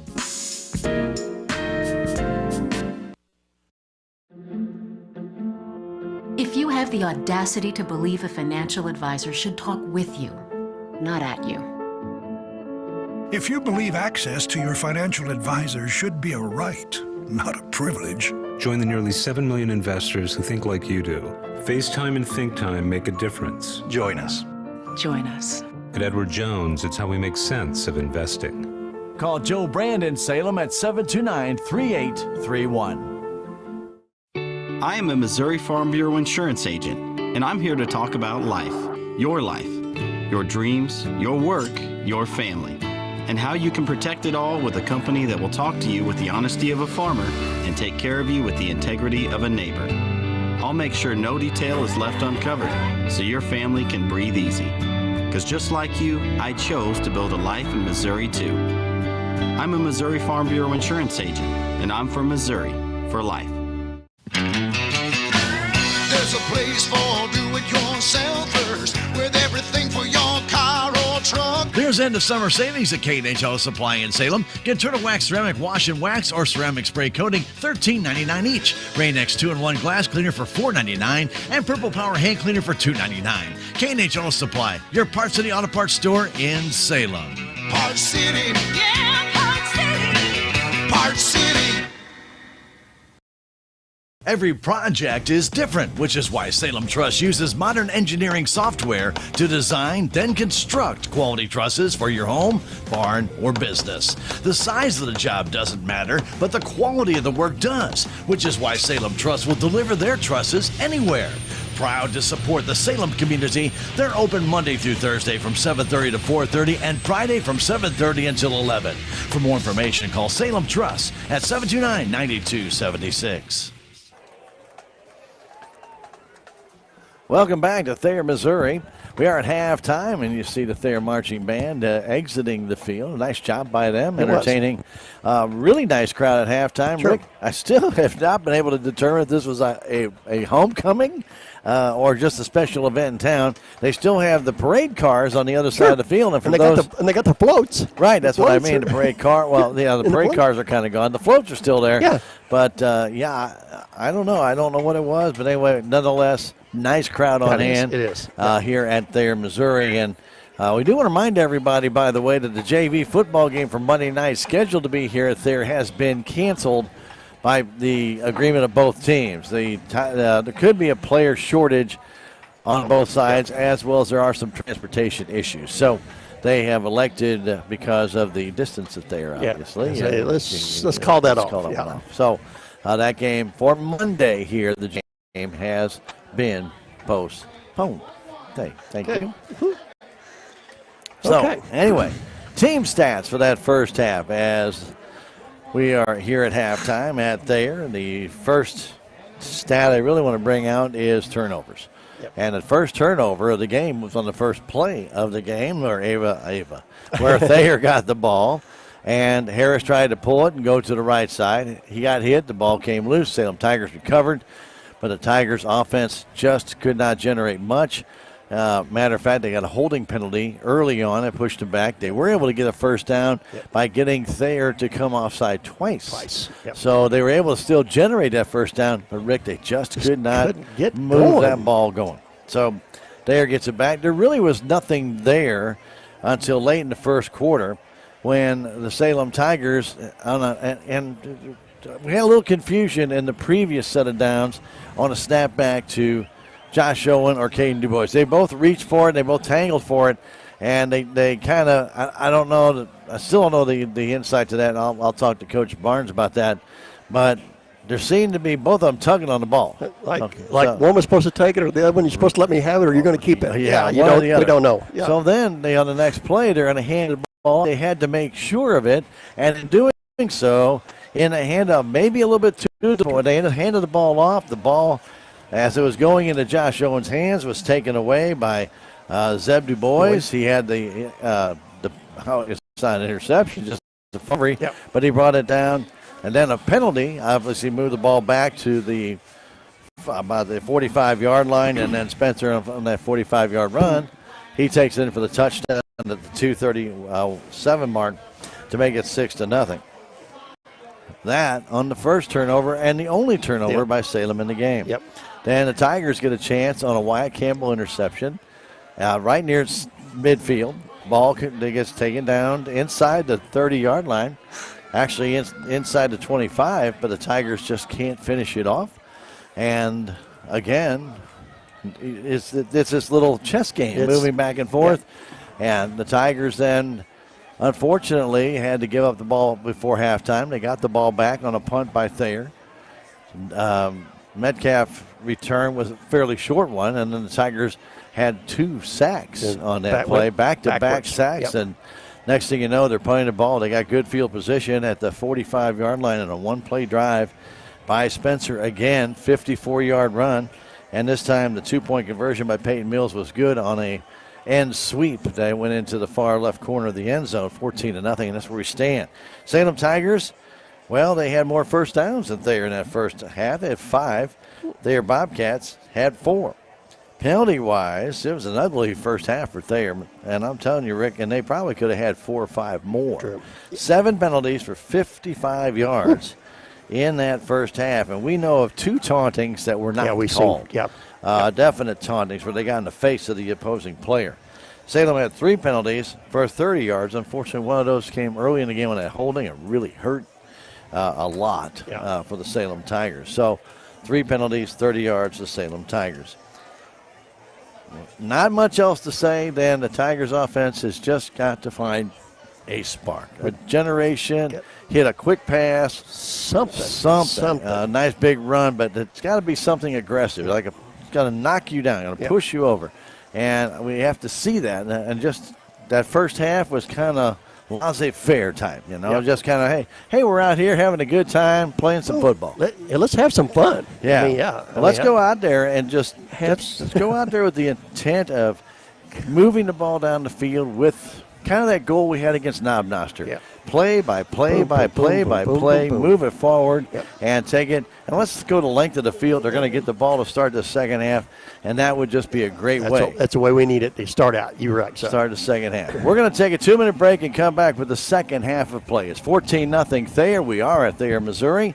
Stan Stevens and Rick Hoy with you on KSMO Media. Again, back in 2 minutes. This is Tiger Football on KSMO Media. Southwest Baptist University campus in Salem provides quality higher education close to home for residents of Dent County and the surrounding areas. The classes at SBU Salem campus are taught in the afternoon and evenings, making a degree attainable for people who are in the workforce or can't afford to go off to get a degree. We offer degrees in nursing, which is an RN Bridge program, elementary education. For more information on the degrees and programs, please contact admissions counselor Chris Welch to schedule an appointment as a prospective or returning student. Salem Memorial District Hospital believes that our community deserves the very best healthcare one could offer. We understand that all physicians need the highest quality images to thoroughly treat each situation. With you in mind, Salem Memorial District Hospital has brought these services home, and that includes our new state-of-the-art MRI. Don't waste your time and money driving long distances. Let us take care of you here at home. Salem Memorial District Hospital. Every patient, every encounter, every time. Southtown Furniture. Southtown, where the bargains are. We've got everything from furniture to appliances. Quality floor covering. We won't be undersold, you'll see. To you, that is our guarantee. Southtown Furniture, where the bargains are. Your legacy. Protect it, prosper, and pass it on. Stephen Patterson, attorney at law, specializes in real estate planning, probate, family law, and business law. A Salem native, Stephen Patterson provides comprehensive representation to clients throughout southern Missouri. If you need assistance, contact Stephen Patterson, attorney at law, at 573-453-2529.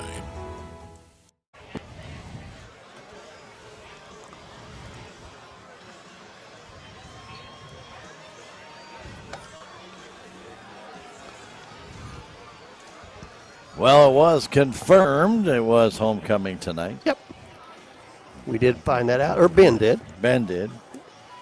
And then I was able to find this, Rick. Hey! Nice job. 2022.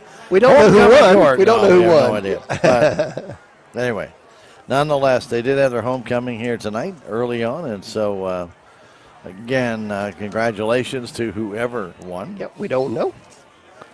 So the Salem Tigers will receive the second half kickoff. Hopefully, Coach Barnes and the coaching staff have maybe figured something out or seen something a Thayer Bobcat defense is or isn't doing, and we can capitalize on something. Yeah, just need some momentum, Stan. So Cash Howard's going to come, and he'll be on the left side. Down the middle will be Wyatt Campbell, and Mr. Metcalf will be over to the right side, and he's already had one real nice return tonight. It would be nice to see Jamal get another. Yeah. So Du Bois will kick it off.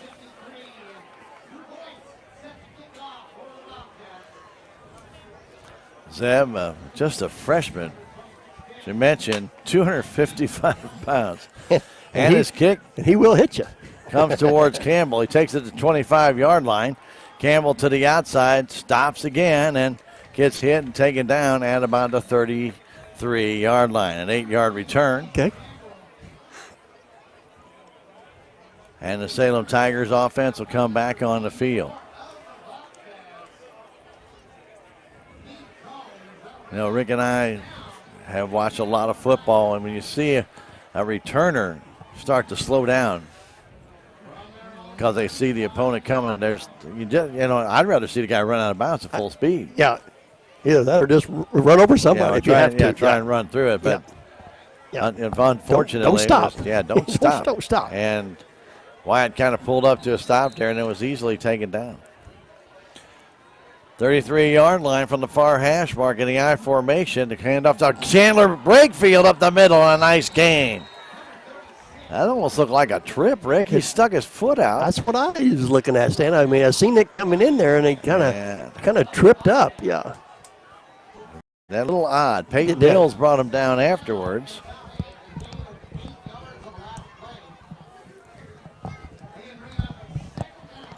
Gain of 8. Second down, 2 yards to go. Campbell and Metcalf wide to the right side. Single setback. is Owen. And to Brakefield. Brakefield again through the middle and a big hole, and he gets too near the 48-yard line. That'll be a gain of 5 and a first down for the Salem Tigers.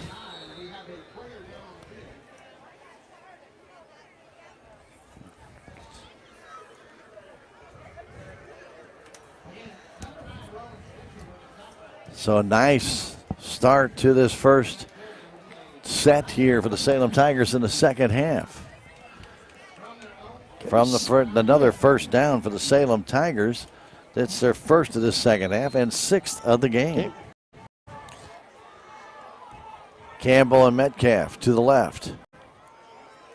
Owen a single setback, and he's going to get a couple. I'm sorry, it's not Owen, and we had a new person come in, and that is Ray Cunningham. So Cunningham gets a couple. I saw Owen bring in the play, Rick. I did too. And I didn't see where he went. I didn't either. I just, like you, I assumed he's been in the backfield. Yeah. Yep, I did. I assumed he was back there, but a little change here. Josh is in the backfield this time. Yeah, he is. He and Caden DuBois in the gun, trips to the left side. Give it off up the middle. Big hole for Owen this time. And he gets down inside the 35 to about the 33-yard line. Right up there the we gut. go, Stan. A beautiful run. And let's see what they finally do. Spot him down, Rick. I think it's going to be the 33, and that would be a 16. Now, hang on a minute. And that's 16-yard gain and a first down for the Salem Tigers. I like that run there, Stan. He put it down. He picked it up. Where are you going? Put it back down. That was a nice That was a nice run by Josh there. That's the best run Josh. That's what we want to see. Yep. Has had not only tonight, I think this year, the good burst. Give it to him again. Josh again trying to spin around. He's taken down by the head, and I don't see a flag. Wow. Wow, Stan. Wow, Rick. Nice. Wow, gain of a yard. Wow. But, wow, that's right around the head. Yeah, if he didn't have the face mask, he did have the helmet, Stan. Like you say, there was no other way around that. No doubt, he threw him down that way by the shoulder pad. So, anyway, ball around the 32, second down. Going to call it 9. I formation. Flip it back out again to Owen. Turns that corner. Owen still on his feet and gets to the outside, down across the 30. And he's going to be very near the 25-yard line, and it should be third and about 3. Okay. Gain of about 6. Kind of used a little stiff arm there to get outside. Yeah.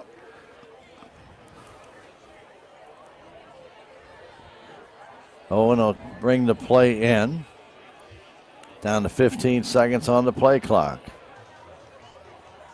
Ingram wide to the left side along with Cunningham and Brakefield. Metcalf wide to the right. They give it up the middle, and Owen should get the first down. Flag come in too, Stan, late.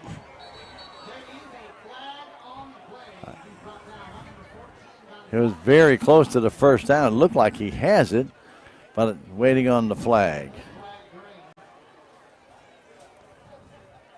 Why did he pick the ball up, Stan? I don't know, Rick. Flag came in on the far side of the field. And I don't know why they're talking to the other side judge. The 3 guys who made the call are all standing there. No flag. Going to pick up the flag. Okay. All right, so it should be a first down too, Stan.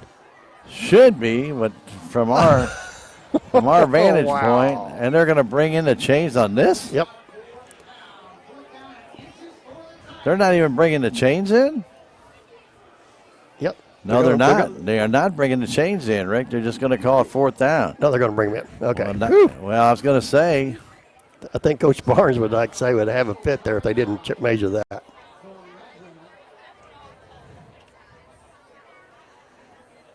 Looks like a first down to me.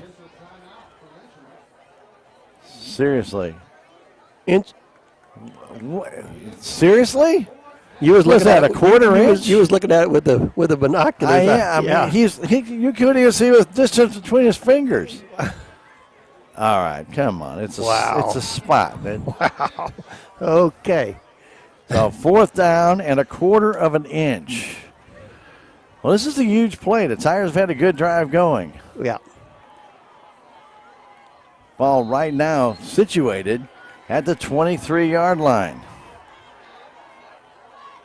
Snap is high and trying to take it up the middle and taking it for the first down across the 20 for the Salem Tigers is Wyatt Cunningham.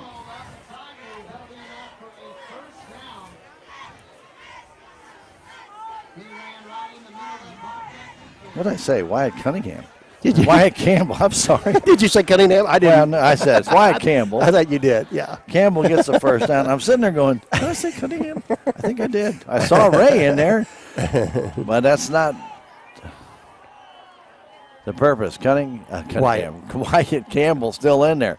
He's going to run to the left side, trying to turn the corner, trying to duck inside, spins around, still on his feet, breaks the tackle. The flag does go down, and usually in the area of holding.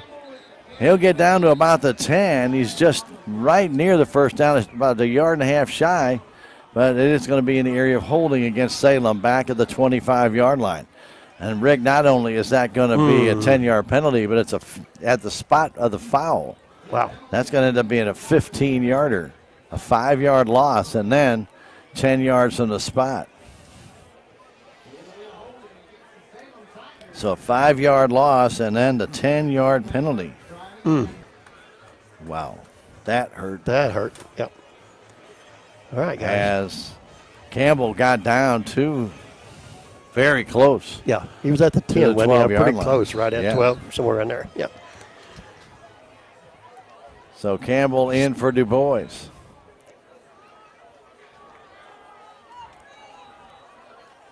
Wyatt gives that ball off and trying to turn the corner is Owen. He gets clicked down.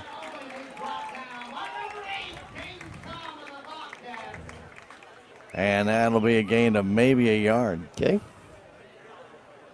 He'll bring up second down and still 24 to go. Du Bois checks back in along with Metcalf.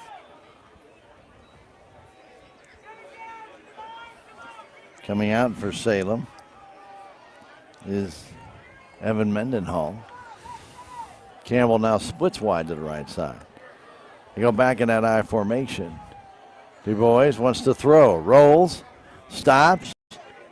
Now rolls again. Takes it off down the right side and is tackled from behind at around the 30-yard line. He'll gain just about 9, I think. I think they're going to mark him inside the 30 at around the 28.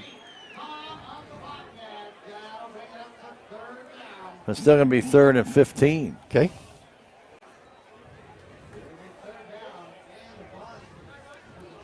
So a long way to go yet for Salem on this 3rd down play. It's this more likely 4th down territory. That holding penalty, Rick, really hurt. That just killed that. Wyatt had a good momentum. run. He would not go down, would he? No, he would not.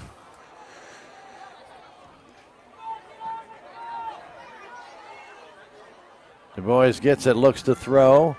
Fires that ball deep down the field, going out there and caught. Touchdown. Cunningham. Campbell with the reception. And that, a 31-yard pass for the touchdown, and the Tigers are on the board. There we go. Say Cunningham. Did you say Cunningham that time? I did. Sorry, Wyatt. Wyatt, I am really sorry. I don't know why I'm calling you Cunningham. Nice throw there by Du Bois, and Campbell got behind the defender stand. He just laid it out there for him, and he just run underneath and run in for a touchdown. Nice play. Actually, it's a 28-yard pass, Rick, and I'm sorry. Okay. I said 31. That's a 28-yard pass. Okay. Tigers, Metcalf will go for the point after. Du Bois in to hold. 7:01 to go. The snap is back. The kick is up. Partially blocked. It's partially blocked. It's a little too slow.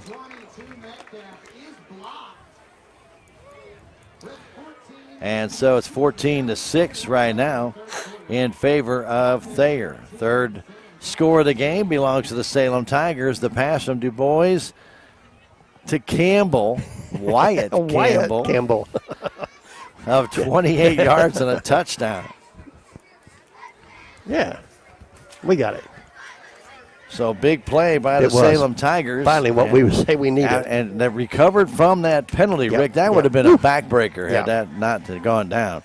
Want to remind everybody that the reason we can bring you these games on video stream as well as on the radio is by our great sponsors. We want to thank all of them for making it possible for us, and some of the other supporters that make it possible too, like Align by Design, Chiropractic, Hometown Mechanical, Dent County Vet Clinic, and J&D Automotive. We really do thank them, as well as all of our sponsors, for allowing us to be here to bring you Tiger football and volleyball and special events throughout the year right here. Yeah.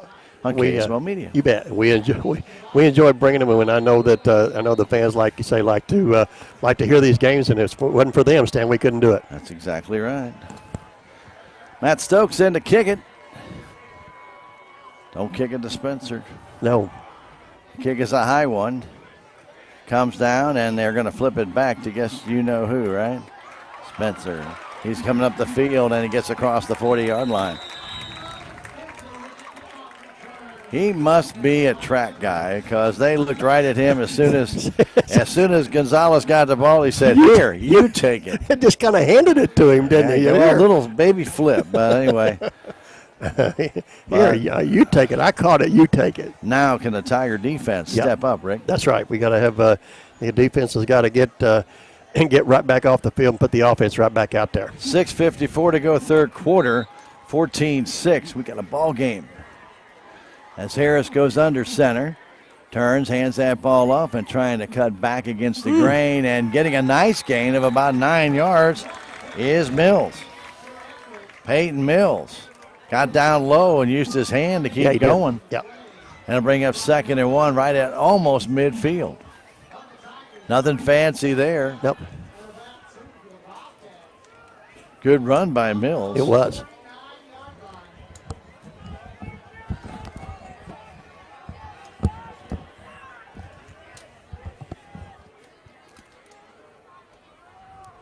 Harris going under center.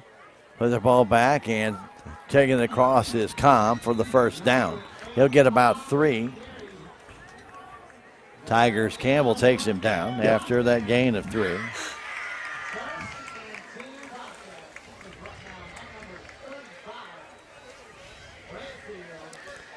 That is their 5th first down of the game, first of the second half in their first possession.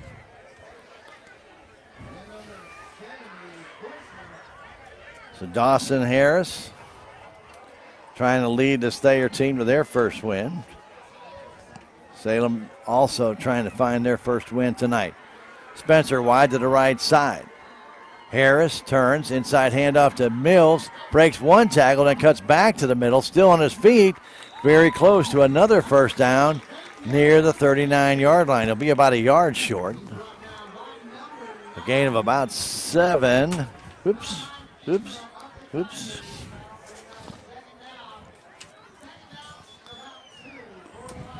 And it'll bring up 2nd and 1. Right now, Thayer keeping that ground game going. Chewing up big yards here, Stan. And chewing up clock as well. We are in the third quarter with 5:10 to go.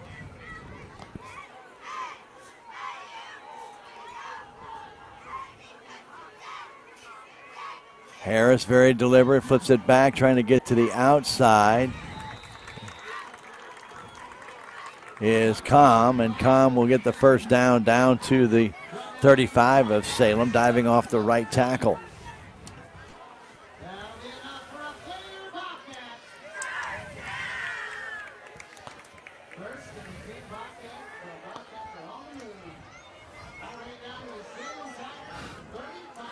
At the 35, 1st and 10, Bobcats. Salem needs a turnover or something here. Yep.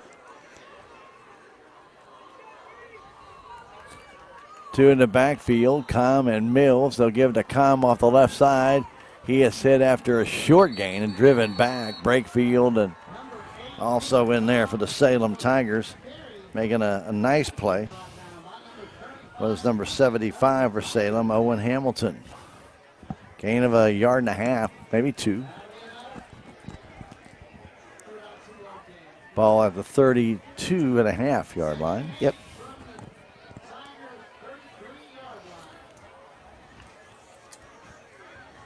Four minutes, 5 seconds to go. Third quarter. Thayer with a 14-6 lead.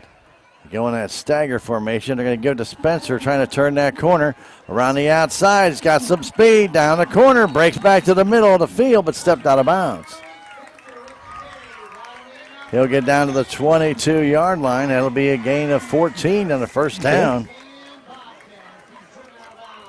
And they are at the 22-yard line of Salem. And boy, Rick, when he got that, he had a line of blockers in front of him. And I had a bad feeling on that one. Yeah, I was surprised, like you say, that he didn't try to cut that up a little bit earlier, Stan. And but like I say, he got 14, but like I say, I thought he could have cut that up and maybe got more. Well, it looked like he might have been able to, but obviously Salem cut him off. Yep. So play clock down to 3. They hand off, giving inside and trying to. Is Com. Com tried to go back against the grain. We'll get inside the 20 to about the 19. Big gain of maybe 3.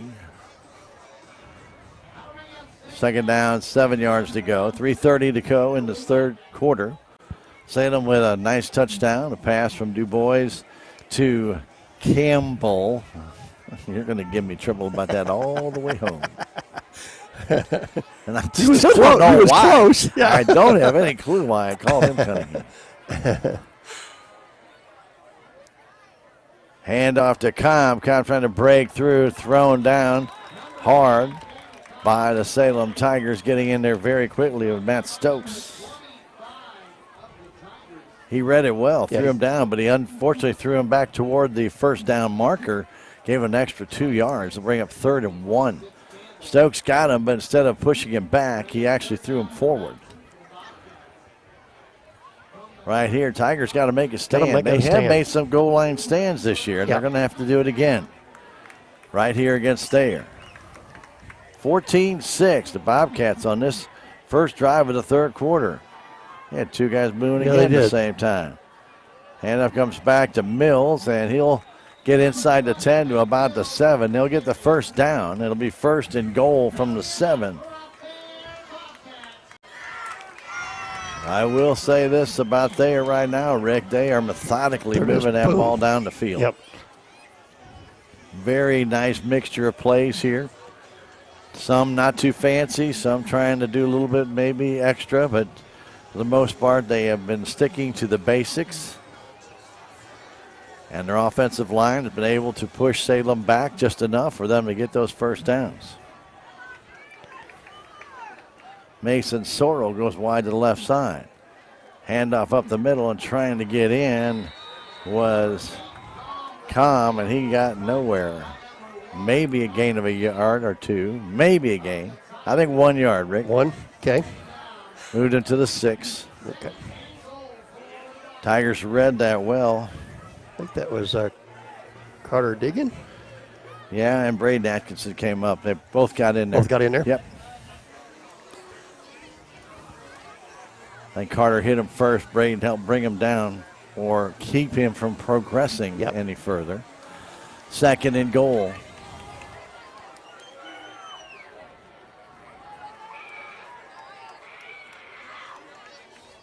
And the backfield getting into Com. Com's hit from behind by Atkinson, and the ball came loose, but Thayer fell on it. And Com will lose 4 back to the 10-yard line. Almost a fumble there. That would have been a big break for Salem. The ball came loose, but Com fell on it, didn't he? Yeah, he did. He brought it back in.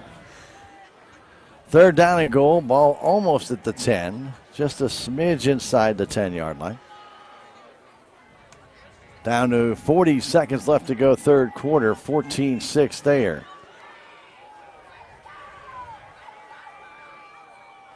Turn, flip it to Com, trying to get to the outside, cutting back. The Tigers met him there, and he will get a yard maybe to the 9. Not much. And it'll wind out the third quarter, I think. I don't know if Thayer will go for the play here or not, Rick, with 4th down. I think I'd take it to the sideline. Looks like to me they're going to let this clock run out here in the third quarter, Stan. I would. Yeah, I would too. Go to the sideline and talk about it. 4th down and goal, ball at the 9-yard line. The Tigers have really done a good job here at the goal line with their backs against the goal to try and keep Thayer out. When we get back for the fourth quarter, it'll be 4th and goal. We'll see if the Tiger defense can hold. 14-6, Thayer on top. Back in 1 minute, this is Tiger football on KSMO Media.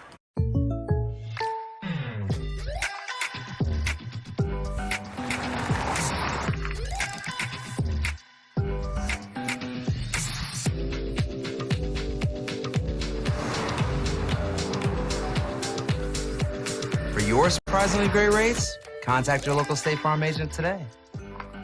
If you want the real deal, call State Farm agent Cameron Irway in Salem today. Like a good neighbor, State Farm is there. With tax season fast approaching, you might have some questions that you need answered. If so, give the Tax Masters a call. They have over 40 years of experience and can handle all types of accounting services plus certified e-filing. Don't ever let yourself be a slave to the IRS. Come and see Jackie or Beth at Tax Masters, located at 107 West 4th Street here in Salem, or call 729-3001. Starting the fourth quarter, it'll be 4th and goal from the 9. Harris in the gun, gets it, wants to throw, fires that ball out. Getting it is Gonzalez, breaks the tackle, and he's going to score.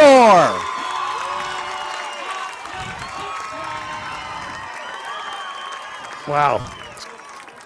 Had him, Stan. Stan. That was Cobb.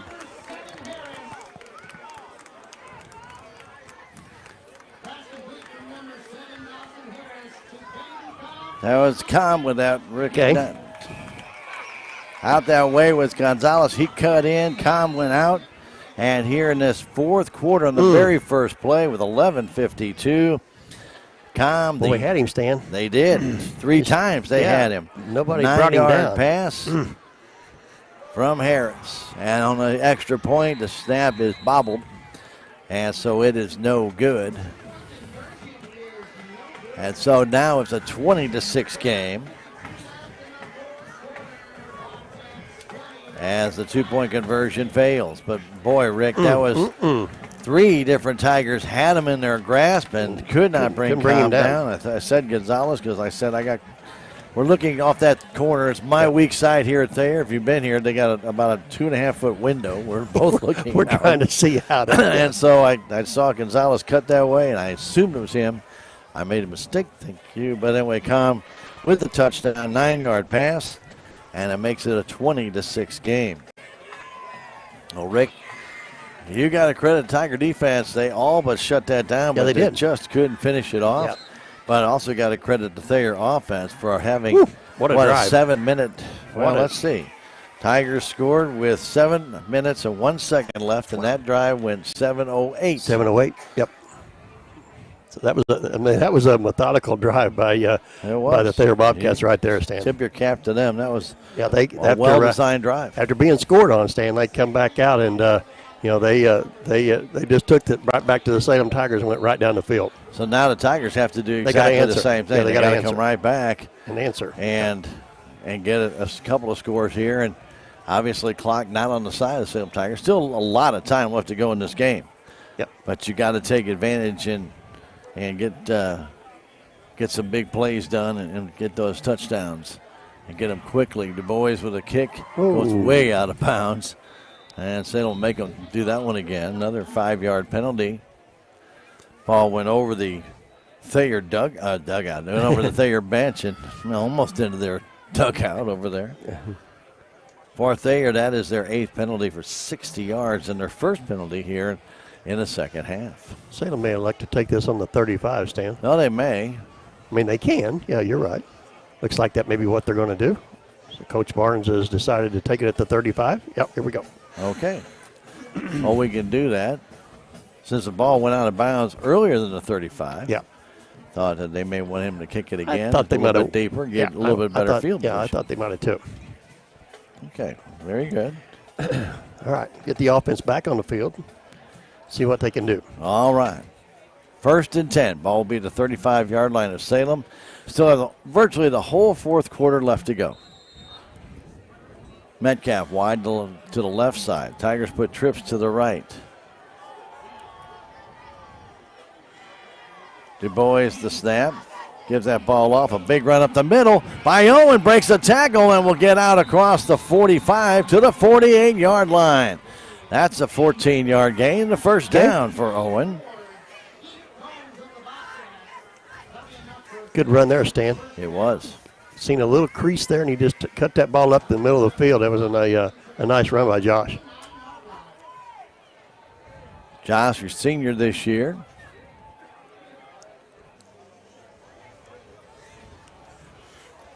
Working hard after that concussion early in the year to get back into playing shape. That's hard to do. Yeah. Tigers get it. Hand that ball off to Owen, trying to get to the outside. He's going to get taken down for a big loss of 4. He kept trying to extend the field. Rick couldn't do it. Nope. And he's taken down by number 57, Nicholas Gorham. They'll bring up second down at 14. Well, it's 2 different runs there. When you saw him take off the middle, boy, saw that gap and took off. Used that burst. This time he kept trying to extend the field, and Thayer kept filling it with players. Yep. You don't have any blockers out there. Just cut it up and get what you can. Yeah, give all you can. Snap is back. They give it off on an inside handoff to Campbell. Campbell is going to get nothing. That was an inside reverse, and that did nothing. That didn't, yeah. And so it's really no gain. Okay. 3rd down and still 14. You know, when I watch these plays, Rick, there's just no fluidity to that. Owen gets it, and then he's going to hand it off, and it's pretty obvious he's going to hand it off. It's not a surprise, not like a little flip or anything that comes out of nowhere. So it's there's still a lot of work to be done with these young men. But that's all right. They're still very young and ahead. Now back is Du Bois looking to throw. Looking deep. Fires it deep. Downfield for Campbell. He is out there and is incomplete. Boy, he had him, Stan. He was out there and went through his hands. Well, I think that might have been tip, Rick. Yeah, well, it could have been, yep. Because Gonzalez had his hands up there right as he went for the ball, and it might have been tipped. That was a very good throw by Du Bois. Yeah. Little hesitation run down that way. See if Salem here will go for it, Stan, on 4th down. I really am kind of wish the Tigers would take 2 receivers down and have them crisscross and see what happened. But the Salem Tigers will have to burn a timeout here. With 9:58 to go in the 4th quarter. Our score, the Salem Tigers trail the Thayer Bobcats by a score of 20-6. We'll take a 30-second break and come back. This is Tiger Football on KSMO Media. Thayer Complete Auto Care is a full-service auto repair center in Salem. They offer full-service oil changes as well as $2 discounts on Tuesdays for all ladies, and Wednesday is Senior Citizen Day. Plus, Thayer Complete Auto Care can take care of all your auto and diesel repair needs. They offer free pickup and delivery in town. James and Sheena and the staff of Thayer Complete Auto Care are proud to support the Salem Tigers.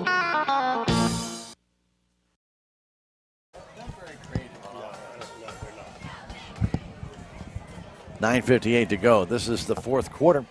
Salem down by 14, 20-6.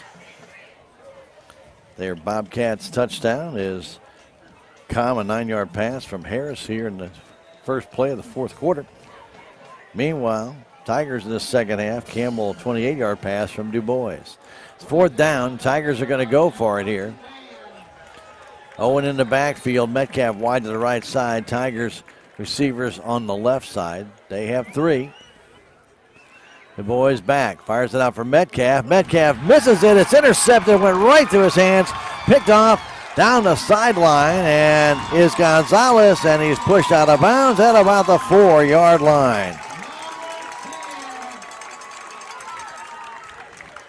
Gonzalez with the pick. Brought it back 58 yards on the interception. Second turnover by Salem. And Rick, that hit Metcalf right in the hand. It went right through him. It was a nice pass by Du Bois there, Stan. It just right through the fingers of Metcalf. And I'm not for sure, Stan, if he catches that ball, if he definitely has the first down. But went right through his hands and right into Gonzalez, and down the way he went. And Thayer right now knocking at the door again. Tigers stop as Brakefield makes a nice tackle, or actually Hovey makes that tackle on Com. As he tried to go to the outside, no gain for it. Second down and goal from the 4. Stan? Yeah. Boy, it was open there too. Clock continues to wind down, 20-6. Yeah, that Metcalf might even have taken that one all the way, Rick. Those guys in the backfield were flat-footed. Handoff trying to turn the corner, and in for the touchdown goes Caden Com. A 4-yard touchdown run, and it's now 26-6.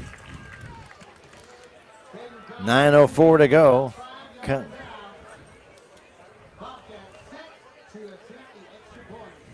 Com with a 4-yard run following the interception. So the 2 Salem Tiger turnovers, Rick, they have scored on each both of them. one. Yep. And that hurts. Yep.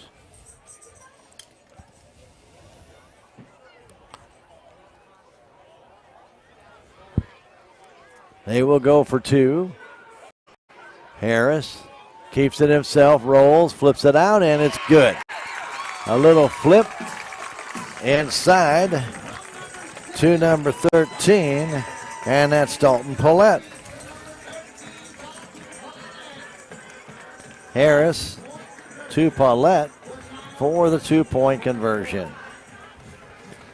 And right now it's 28-6, and boy, I tell you, taking advantage of the turnovers, scoring off them, and right now with the 2 turnovers that they scored off of, you add up those 14 points, that really makes a big difference. Big difference, yeah. Like I say, they've converted those turnovers into touchdowns, and the Salem Tigers have not. No, that's true. But now the Tigers are really behind the 8 ball. They need 3 scores and 3 2-point conversions. So it's not just the scores, 2 2-point conversions, a tie, and 1 point, extra point, or a 2-point conversion to get the lead. So it's going to be a lot of pressure. And the Tigers will need some quick scoring here. Now, we've seen this happen in high school before. We were talking about this coming down, as a matter of fact. You never know. Yeah. Well, you don't know.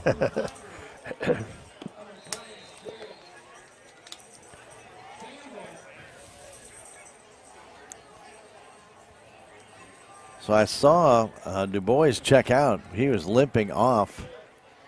Looked like with a quad. Yep. So I was wondering if he'd go back out and kick again, and he is not. So kicking off is Cooper Clark.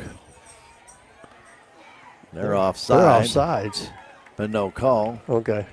Ball picked up by Campbell. Gets to the outside. Campbell goes to the 40-yard line, and that's where he'll go out of bounds. Salem Tigers will have the ball at their own 40 with still 8:57 to go, down 28-6. Well, Rick, you have to tip your cap to the Thayer Bobcat ground game on that their first possession of the second half, and then taking advantage of that Tiger turnover. So 2 quick scores, and just because of the way they've been able to control the ball, it feels very, very difficult right now for the Salem Tigers. But if they can get a quick score here, they got a chance. Owen with the big hole up the middle will get about 7, maybe 8 yards. Okay. He'll get up to the 47. Call it a 7-yard gain. Jumping on his back, coming across, was Nicholas Gorham. Josh had a good break up the middle. Tigers can't take this much time in the huddle now, though, as they are 3 scores down.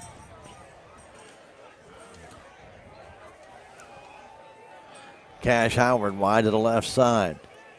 Tigers give it to Cunningham up the middle, and he's got the first down, a gain of about 4.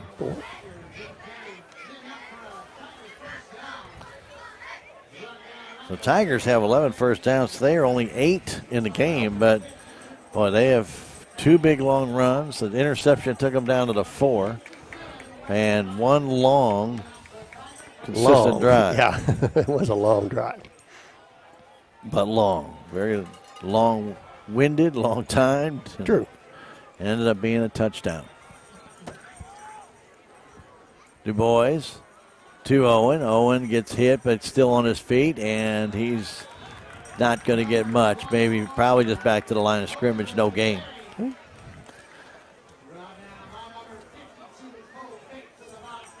That's second down, and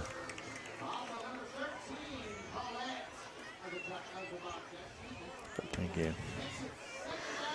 2nd and 10. 7.5 to go, Rick. Got to get something going here in a hurry, don't we? We should be calling 2 plays in the huddle so we can get right back up move. there, because Go a little you quicker. got to score, and you got to score 3 times.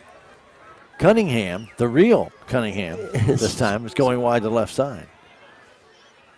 Snap is back, and the handoff. Oh my! And a loss of almost 6 yards on the end around to Campbell.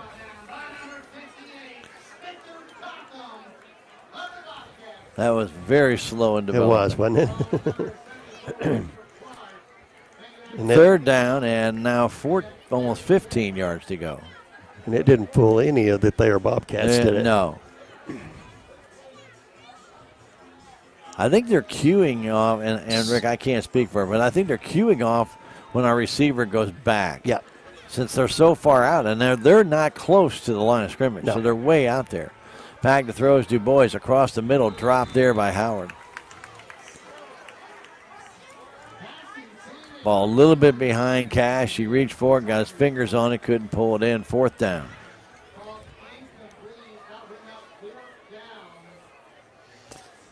Ingram goes over to talk to Coach Price and Barnes to bring in the play. 6:27 to go, 4th quarter, 28-6. Thayer on top.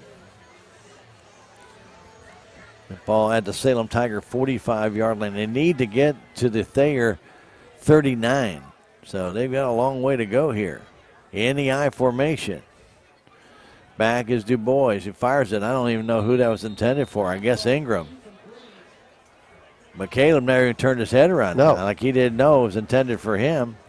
And that'll give the ball to Thayer Bobcats. Either the call, Caleb doesn't understand the call, or Caden threw it too soon. Don't have any idea. True. But anyhow, Thayer will have the ball. 1st and 10, 6:24 to go, and they're going to take a hydration break here. And we're going to keep it here and tell you that tomorrow our Salem Lady Tigers in volleyball will be at the Kabul tournament. And, and they will be trying to correct things. They've had a couple of losses back-to-back to some pretty good teams. So they'll try and get back on the winning track. They'll be home next week against Houston in SCA play. We'll have that contest Tuesday right here on KSMO Media. Talking with Athletic Director Clay Moody, he said there may be a 9th grade game prior to the scheduled JV game. Yep. That should be at 5:30, so that might be a little bit earlier than that. But we will have those contests on KSMO Media and the full broadcast on Tuesday night on KSMO Media as well. And don't forget Cardinal Baseball tomorrow, doubleheader, 11:20 pregame show, 5:20 pregame show as they take on Cincinnati, and then 12:20 on Sunday. Will not have that Missouri Christian Abilene Abilene Christian game as because of the doubleheader for the Cardinals. So Kahn with the carry, gets 2 yards. Taken down by Caleb Ingram. Second down, 8 yards to go. So there you go. Full weekend. Full weekend. And don't forget, for those on the radio side, we'll have that Cardinal Reds game coming up next on KSMO Radio.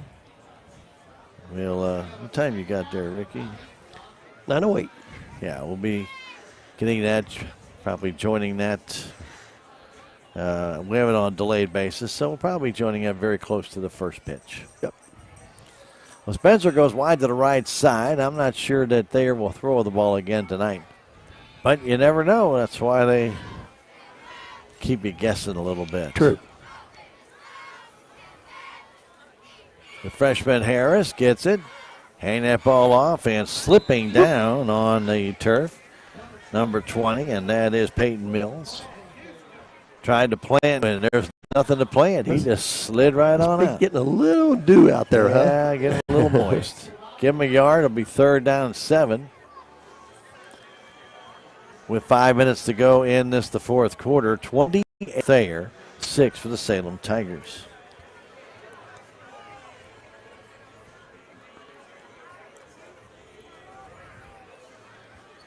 Thayer with 2 touchdowns here in the 4th quarter. Right now, appears to be out of reach. Handoff to Peyton, and Peyton goes right back up the middle after a little short jaunt to the outside. And Mills gets about 5. We'll bring up 4th down. Now they're going to mark him down. No, they're going to give him to 39. I thought they might put him back at the 40. They give him to 39, so go ahead with that 5 yards. 4th and still about 4. 4:15 and counting. 4th quarter, 28-6.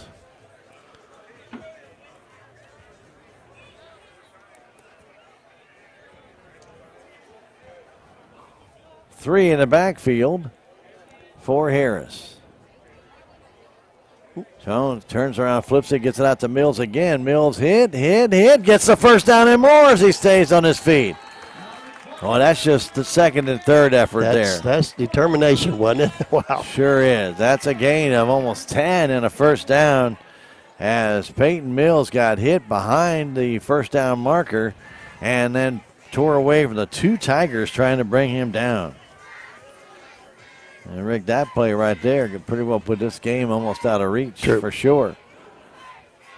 With just 3:40 and counting. Figure if they hold on to the ball 4 more plays, that's going to take it down to right around a minute. Yep.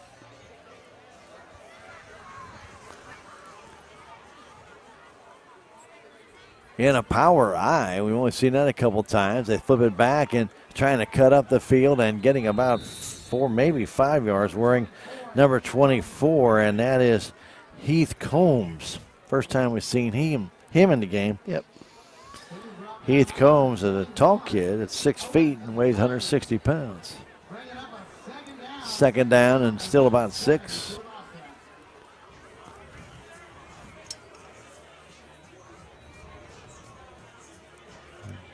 They are taking their time in the huddle. They're not in any big hurry. Sure. They do not need to score. Just maintain control of the ball. Turn around, flip that one back. Same thing, same guy, and he's going to get nothing this time. Okay. He was held up.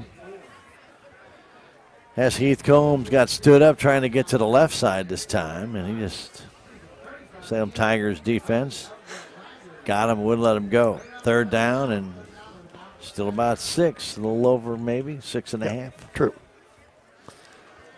2:15 and counting. Salem will fall to 0-4 on the year, and the Thayer Bobcats will win their first game. It'll be 1-2 for their record. Salem will be home to face Ava on Friday night. Ball is dropped, picked up by Harris, and he'll gain a yard to make it 4th down.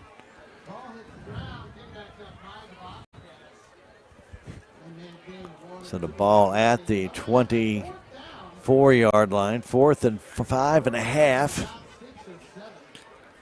with A minute 40 to go, and they still have 25 seconds on the play clock. So they'll milk this You thing said down. about a minute, didn't you? Yeah, about a minute. Yep.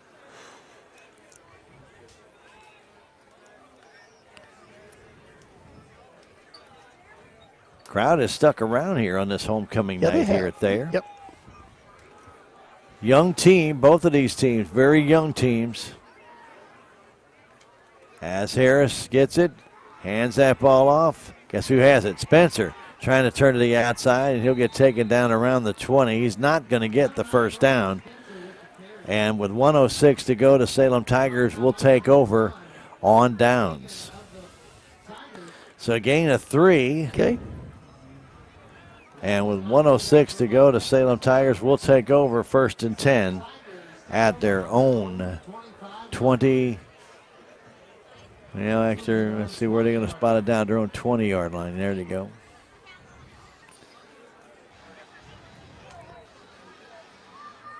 Salem offense, Rick, they still have just got to work some stuff out. It's just not got a little too anything deliberate. going. Yeah. And you're hoping that will improve here. As Du Bois goes back to throw, he's getting chased, fires it out. It's caught by Campbell, and that's about near the 31-yard line. Very close to a first down.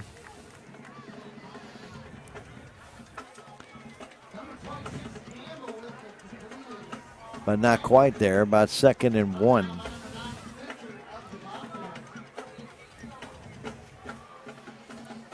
Down to 57 seconds left. Actually, they go ahead and call it a first down. That's the Bill Peach rule. Okay.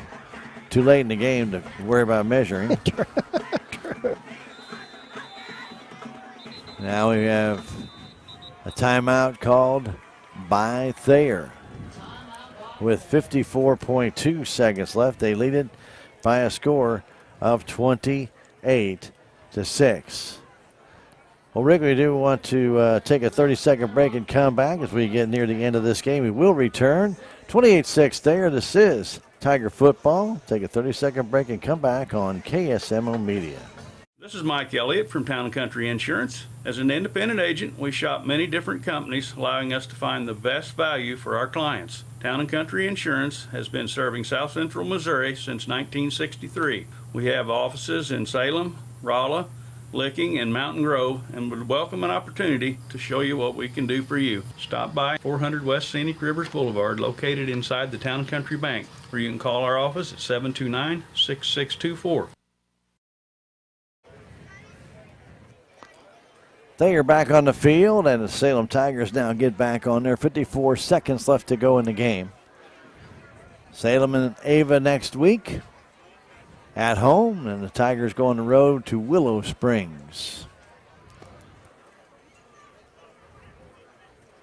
Thayer Bobcats will get their first win of the year tonight. Du Bois looking to throw, goes outside, gets it to Cunningham, and he is hit right away.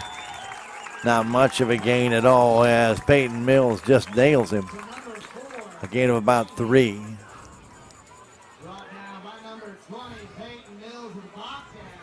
And regular Tigers are going back in the huddle with 30 seconds left. I'm not getting it. You know, you had the timeout. Why don't you call a couple plays? Yeah. Not that you're going to win the game, but it's good practice. Good practice, yeah.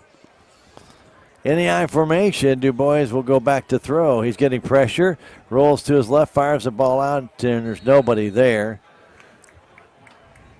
And they call it incomplete pass. Okay. With 12 seconds left.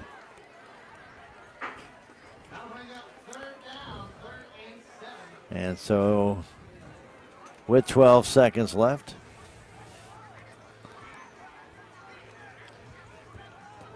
Du Bois will lead the Tigers up the line again at least one more time, depending upon the length of this play. Tigers with 2 receivers to the left side. Cunningham and Owen in the backfield in the I. Du Bois gives it to Owen. Owen will run up the middle and get about 7. And it's going to be short of the first down. They stopped the clock, so it must. Did they stop it because He of first called down? it a first down, Rick. Okay. And he's a yard short. Not that it's going to do any good. True. But now Salem did call a timeout. Okay. So he did call a first down, and then also the Salem Tigers burned one timeout with 4.9 seconds left. We'll take that 30-second break and come back. This is Tiger Football on KSMO Media.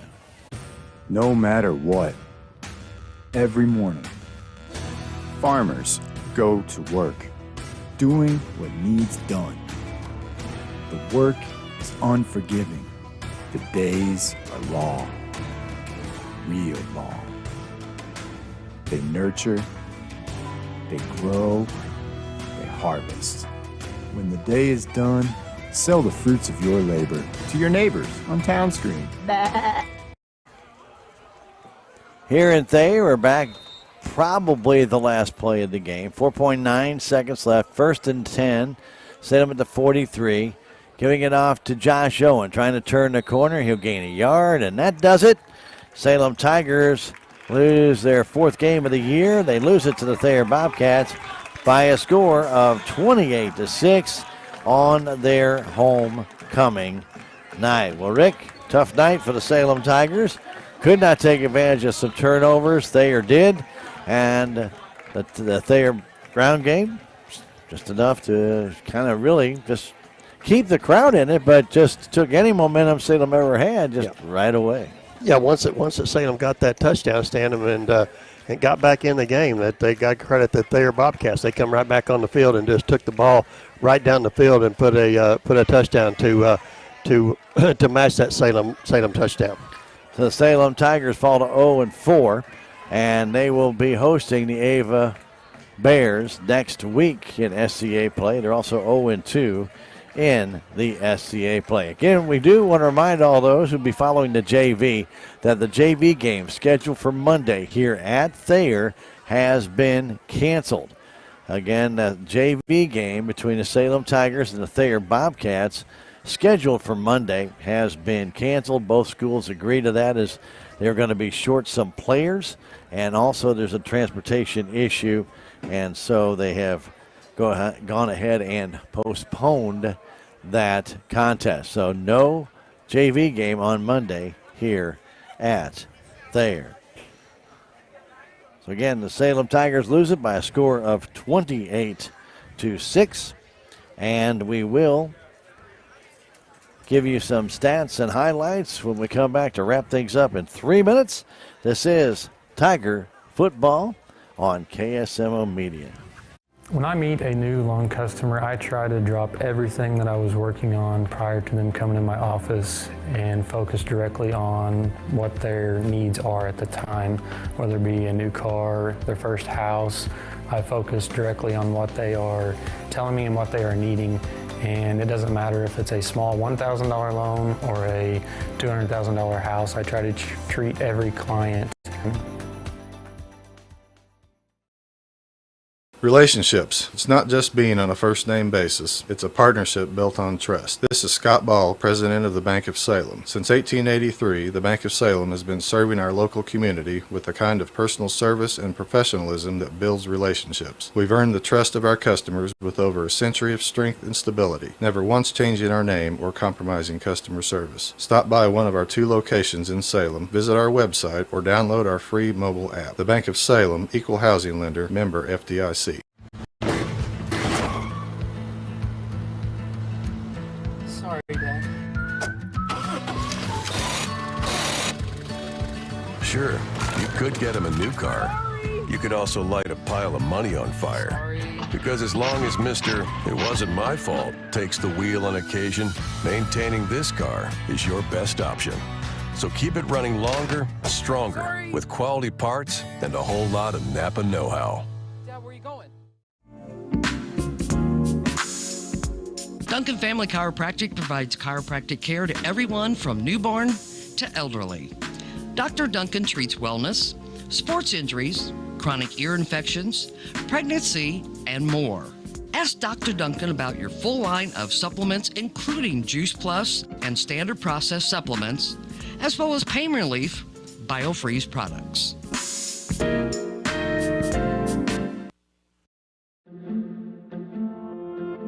have the audacity to believe a financial advisor should talk with you, not at you. If you believe access to your financial advisor should be a right, not a privilege. Join the nearly 7 million investors who think like you do. FaceTime and Think Time make a difference. Join us. Join us. At Edward Jones, it's how we make sense of investing. Call Joe Brand in Salem at 729-3831. I am a Missouri Farm Bureau insurance agent, and I'm here to talk about life, your dreams, your work, your family, and how you can protect it all with a company that will talk to you with the honesty of a farmer and take care of you with the integrity of a neighbor. I'll make sure no detail is left uncovered so your family can breathe easy. Because just like you, I chose to build a life in Missouri too. I'm a Missouri Farm Bureau insurance agent, and I'm from Missouri for life.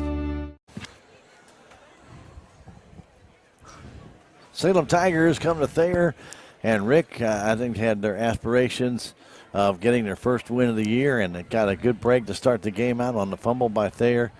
Couldn't get the job done, and then right from that point on, I'm not going to say the Tigers didn't have their chances. They did, and Thayer didn't play exceptionally well, but when it came to taking advantage of the turnovers, it's Thayer 2, Salem Tigers none on the 2 turnovers that Thayer gave them. And that is really a big difference in this game. That's why it's 28-6. Yeah, you're right, Stan. If they, just like you was talking about earlier, is if Salem Tigers, we don't know what would have happened, but if the Salem Tigers would have took advantage of that first turnover, we don't know whether we'd have a different outcome here tonight or not. But exactly. The Thayer turned that ball over early, but Salem just couldn't do nothing with it, really. And Thayer coming off a big loss last week. You're thinking, the psyche. Yeah. Man, are we going to have this happen? Here we go again. Oh, yeah. And these guys are better than they said. And, you know how it goes. All kinds of things go through. The mind plays some funny tricks on you, but the Tigers did not score. And I'm telling you what, it really did make a difference, and it just changed the complexion of the game. Yeah. I'm not going to say it right from that point on the Tigers weren't going to win, or the Thayer Bobcats just dominated from that point on. They did not. They did not. We really had a chess match for most of the first half, except for the play off the turnover, which they scored on, and then late in the game after the punt, the run by Spencer to his second touchdown. Just a sprint, really. That's all it really was. And this young man's got some wheels, so I will give him a lot of credit. That kid can run. And he took advantage of 2 holes, 2 touchdowns. And really, Rick, when you look at the game, with that speed that he had, besides that, as you mentioned earlier when we did the stats, first half is virtually even and 0-0. Yeah, you're right. And I got to hand it to the Spencer kid, Stan. I thought he done an excellent job once he seen that hole, Stan. I mean, he was off to the races, and and he scored twice on the same play, and that's what we was talking about earlier. Is that was and both of them was identical, and both of them was identical runs for 50-some yards for touchdowns. And you think we're crazy, and then athletic director Clay Moody came up here and said they scored the same play. I said, yeah, we already kind of we've seen that. We kind of know that, and we've been around enough to see the game, and to take nothing away from the Thayer Bobcats. It was their homecoming. They're all pumped up. They had their parade today, and they had a lot of different things going on. But the Salem Tigers offense, Rick, isn't flowing smoothly. There's just, I don't know. I'm kind of going to call it cohesiveness or whatever. Maybe they just don't have the faith in each other yet of doing some of these plays. Or maybe they're too deliberate in trying to make sure they don't fumble the ball. Yeah, I think, and we can kind of see that before when we was talking about it. When it seemed like a play takes, sometimes for Sam takes forever to get there, and you're wondering if that's just from trying to be deliberate and not make a mistake. Yeah, it could be. Yep. Anyway, we're going to take a look at some of the stats from tonight's game, and Rick, I will give you the honors of doing the individual stats, please. Yeah, let's start out with the Thayer Bobcats, Stan. They had their leading carrier was going to be Caden Comstan. He had 18 carries. No, he didn't. He had 18 carries for 73, but their leading carrier is going to be Roman Spencer, Stan. He had 7 carries for 124 yards. Dayton Mills had 9 carries for 46 yards. Heath Combs come in on a mop-up roll at the end, and he had 2 carries for 3 yards. And Dawson Harris had 4 carries for 3 yards. So they ended up with 249 yards rushing in this contest. And they didn't throw the ball a heck of a lot. They didn't need to. But when they They did. They had a little problem with some turnovers, but they did get a 2-point conversion. Yeah, you're right, Stan. He was 2 for 4 for 12 yards in passing with 1 INT. So they ended up with 261 total yards on the night. And so again, a good running game for the Thayer Bobcats, and give a lot of credit to their offensive line too, Rick. I mean, they were opening up holes, but I want to give a lot of credit to these running backs. Salem Tigers had a lot of these guys in their grasp. The one touchdown by Com, there's no way the guy should have scored, but he was able to keep fighting. He got away from 3 Salem Tiger tacklers, and then Mills late in the game broke a couple of tackles to get a key first down to keep the Thayer Bobcats on the field. On a fourth down, he fought, and what should have been a loss of 3 ends up getting like 8 or 9 yards for first down, and the Thayer Bobcats just kept their march going. And they did. Give a lot of credit to the individual players here because they really ran hard. Yeah, they did. No knock against the Tiger defense either. Sometimes these guys, they're moving forward. You're trying to catch them. You get a hold of them, but they keep those legs churning and they keep and moving. They don't want to go down either. Well, right, and they're battling you all the way. And I'm not going to take anything and say that the Tiger defense, can't bring them down. They can, but sometimes you just got to give credit to the runner for saying, "You're not going to bring me down." Determination. Yeah, you're not going to do it, dude.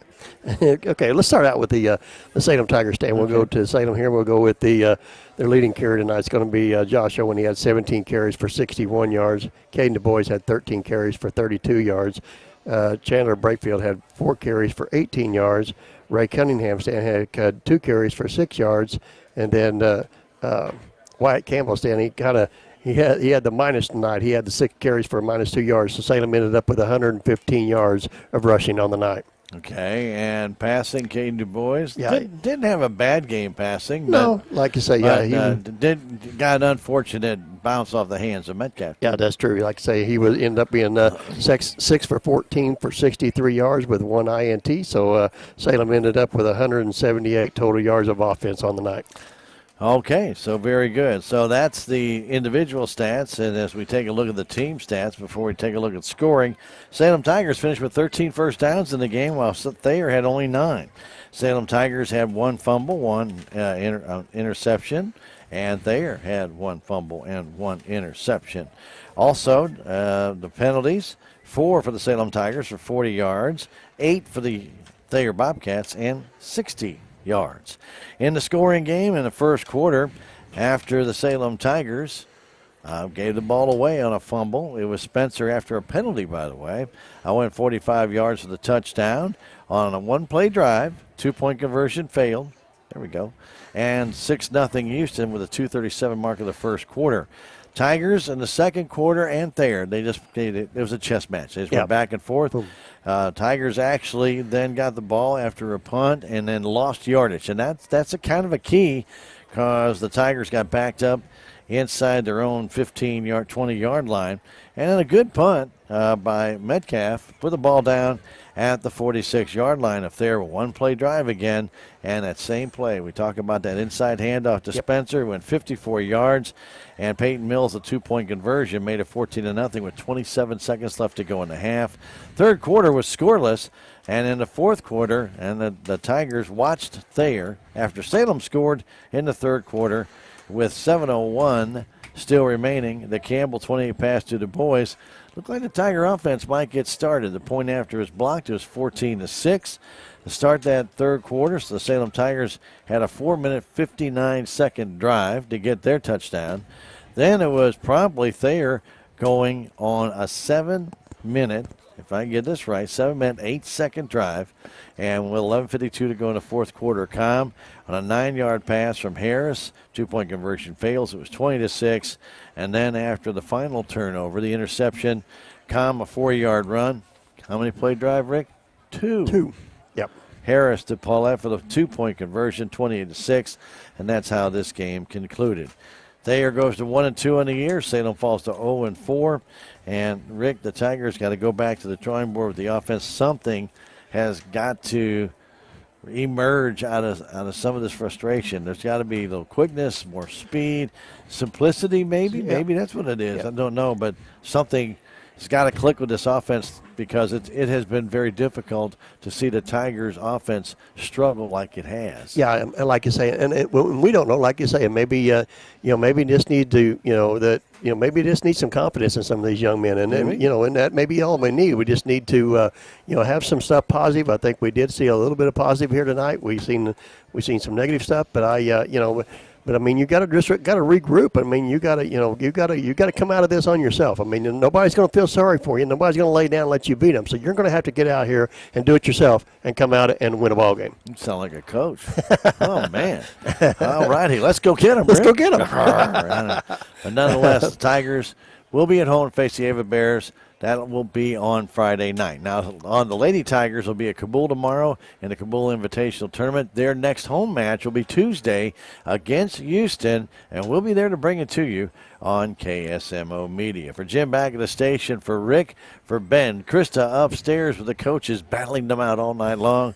My name is Stan Stevens, thanking you for joining us for our Tiger Sports on KSMO Media. For those on the radio side, welcome to Cardinal Baseball coming your way shortly. For those on the video side, we'll see you Tuesday from the Salem High School gym. Have a wonderful weekend, and good night from Thayer, Missouri. Thank you for watching this broadcast of Salem Tiger Football on KSMO Media. This game was brought to you by K&H Auto Supply, Salem Memorial District Hospital, Farm Bureau Insurance, Bank of Salem, Napa Auto Parts, Monet Auto Supply, Progressive Ozark Bank, Tax Masters, Southwest Baptist University, Salem Campus, Town and Country Insurance, Terrell Complete Auto Care, Edward Jones, Duncan Family Chiropractic, Ozark Overhead Door LLC, State Farm Insurance, Salem Trust, Southtown Furniture, Stephen Patterson, Attorney at Law, Living the Dream Outdoor Properties, Wilson Mortuary, Country Chic Boutique and Photography, J&D Automotive, Dent County Veterinary Clinic, Align by Design Chiropractic, Hometown Mechanical, Town Screen LLC. To those fine sponsors, we're able to bring you Salem Tiger Football on KSMO Media.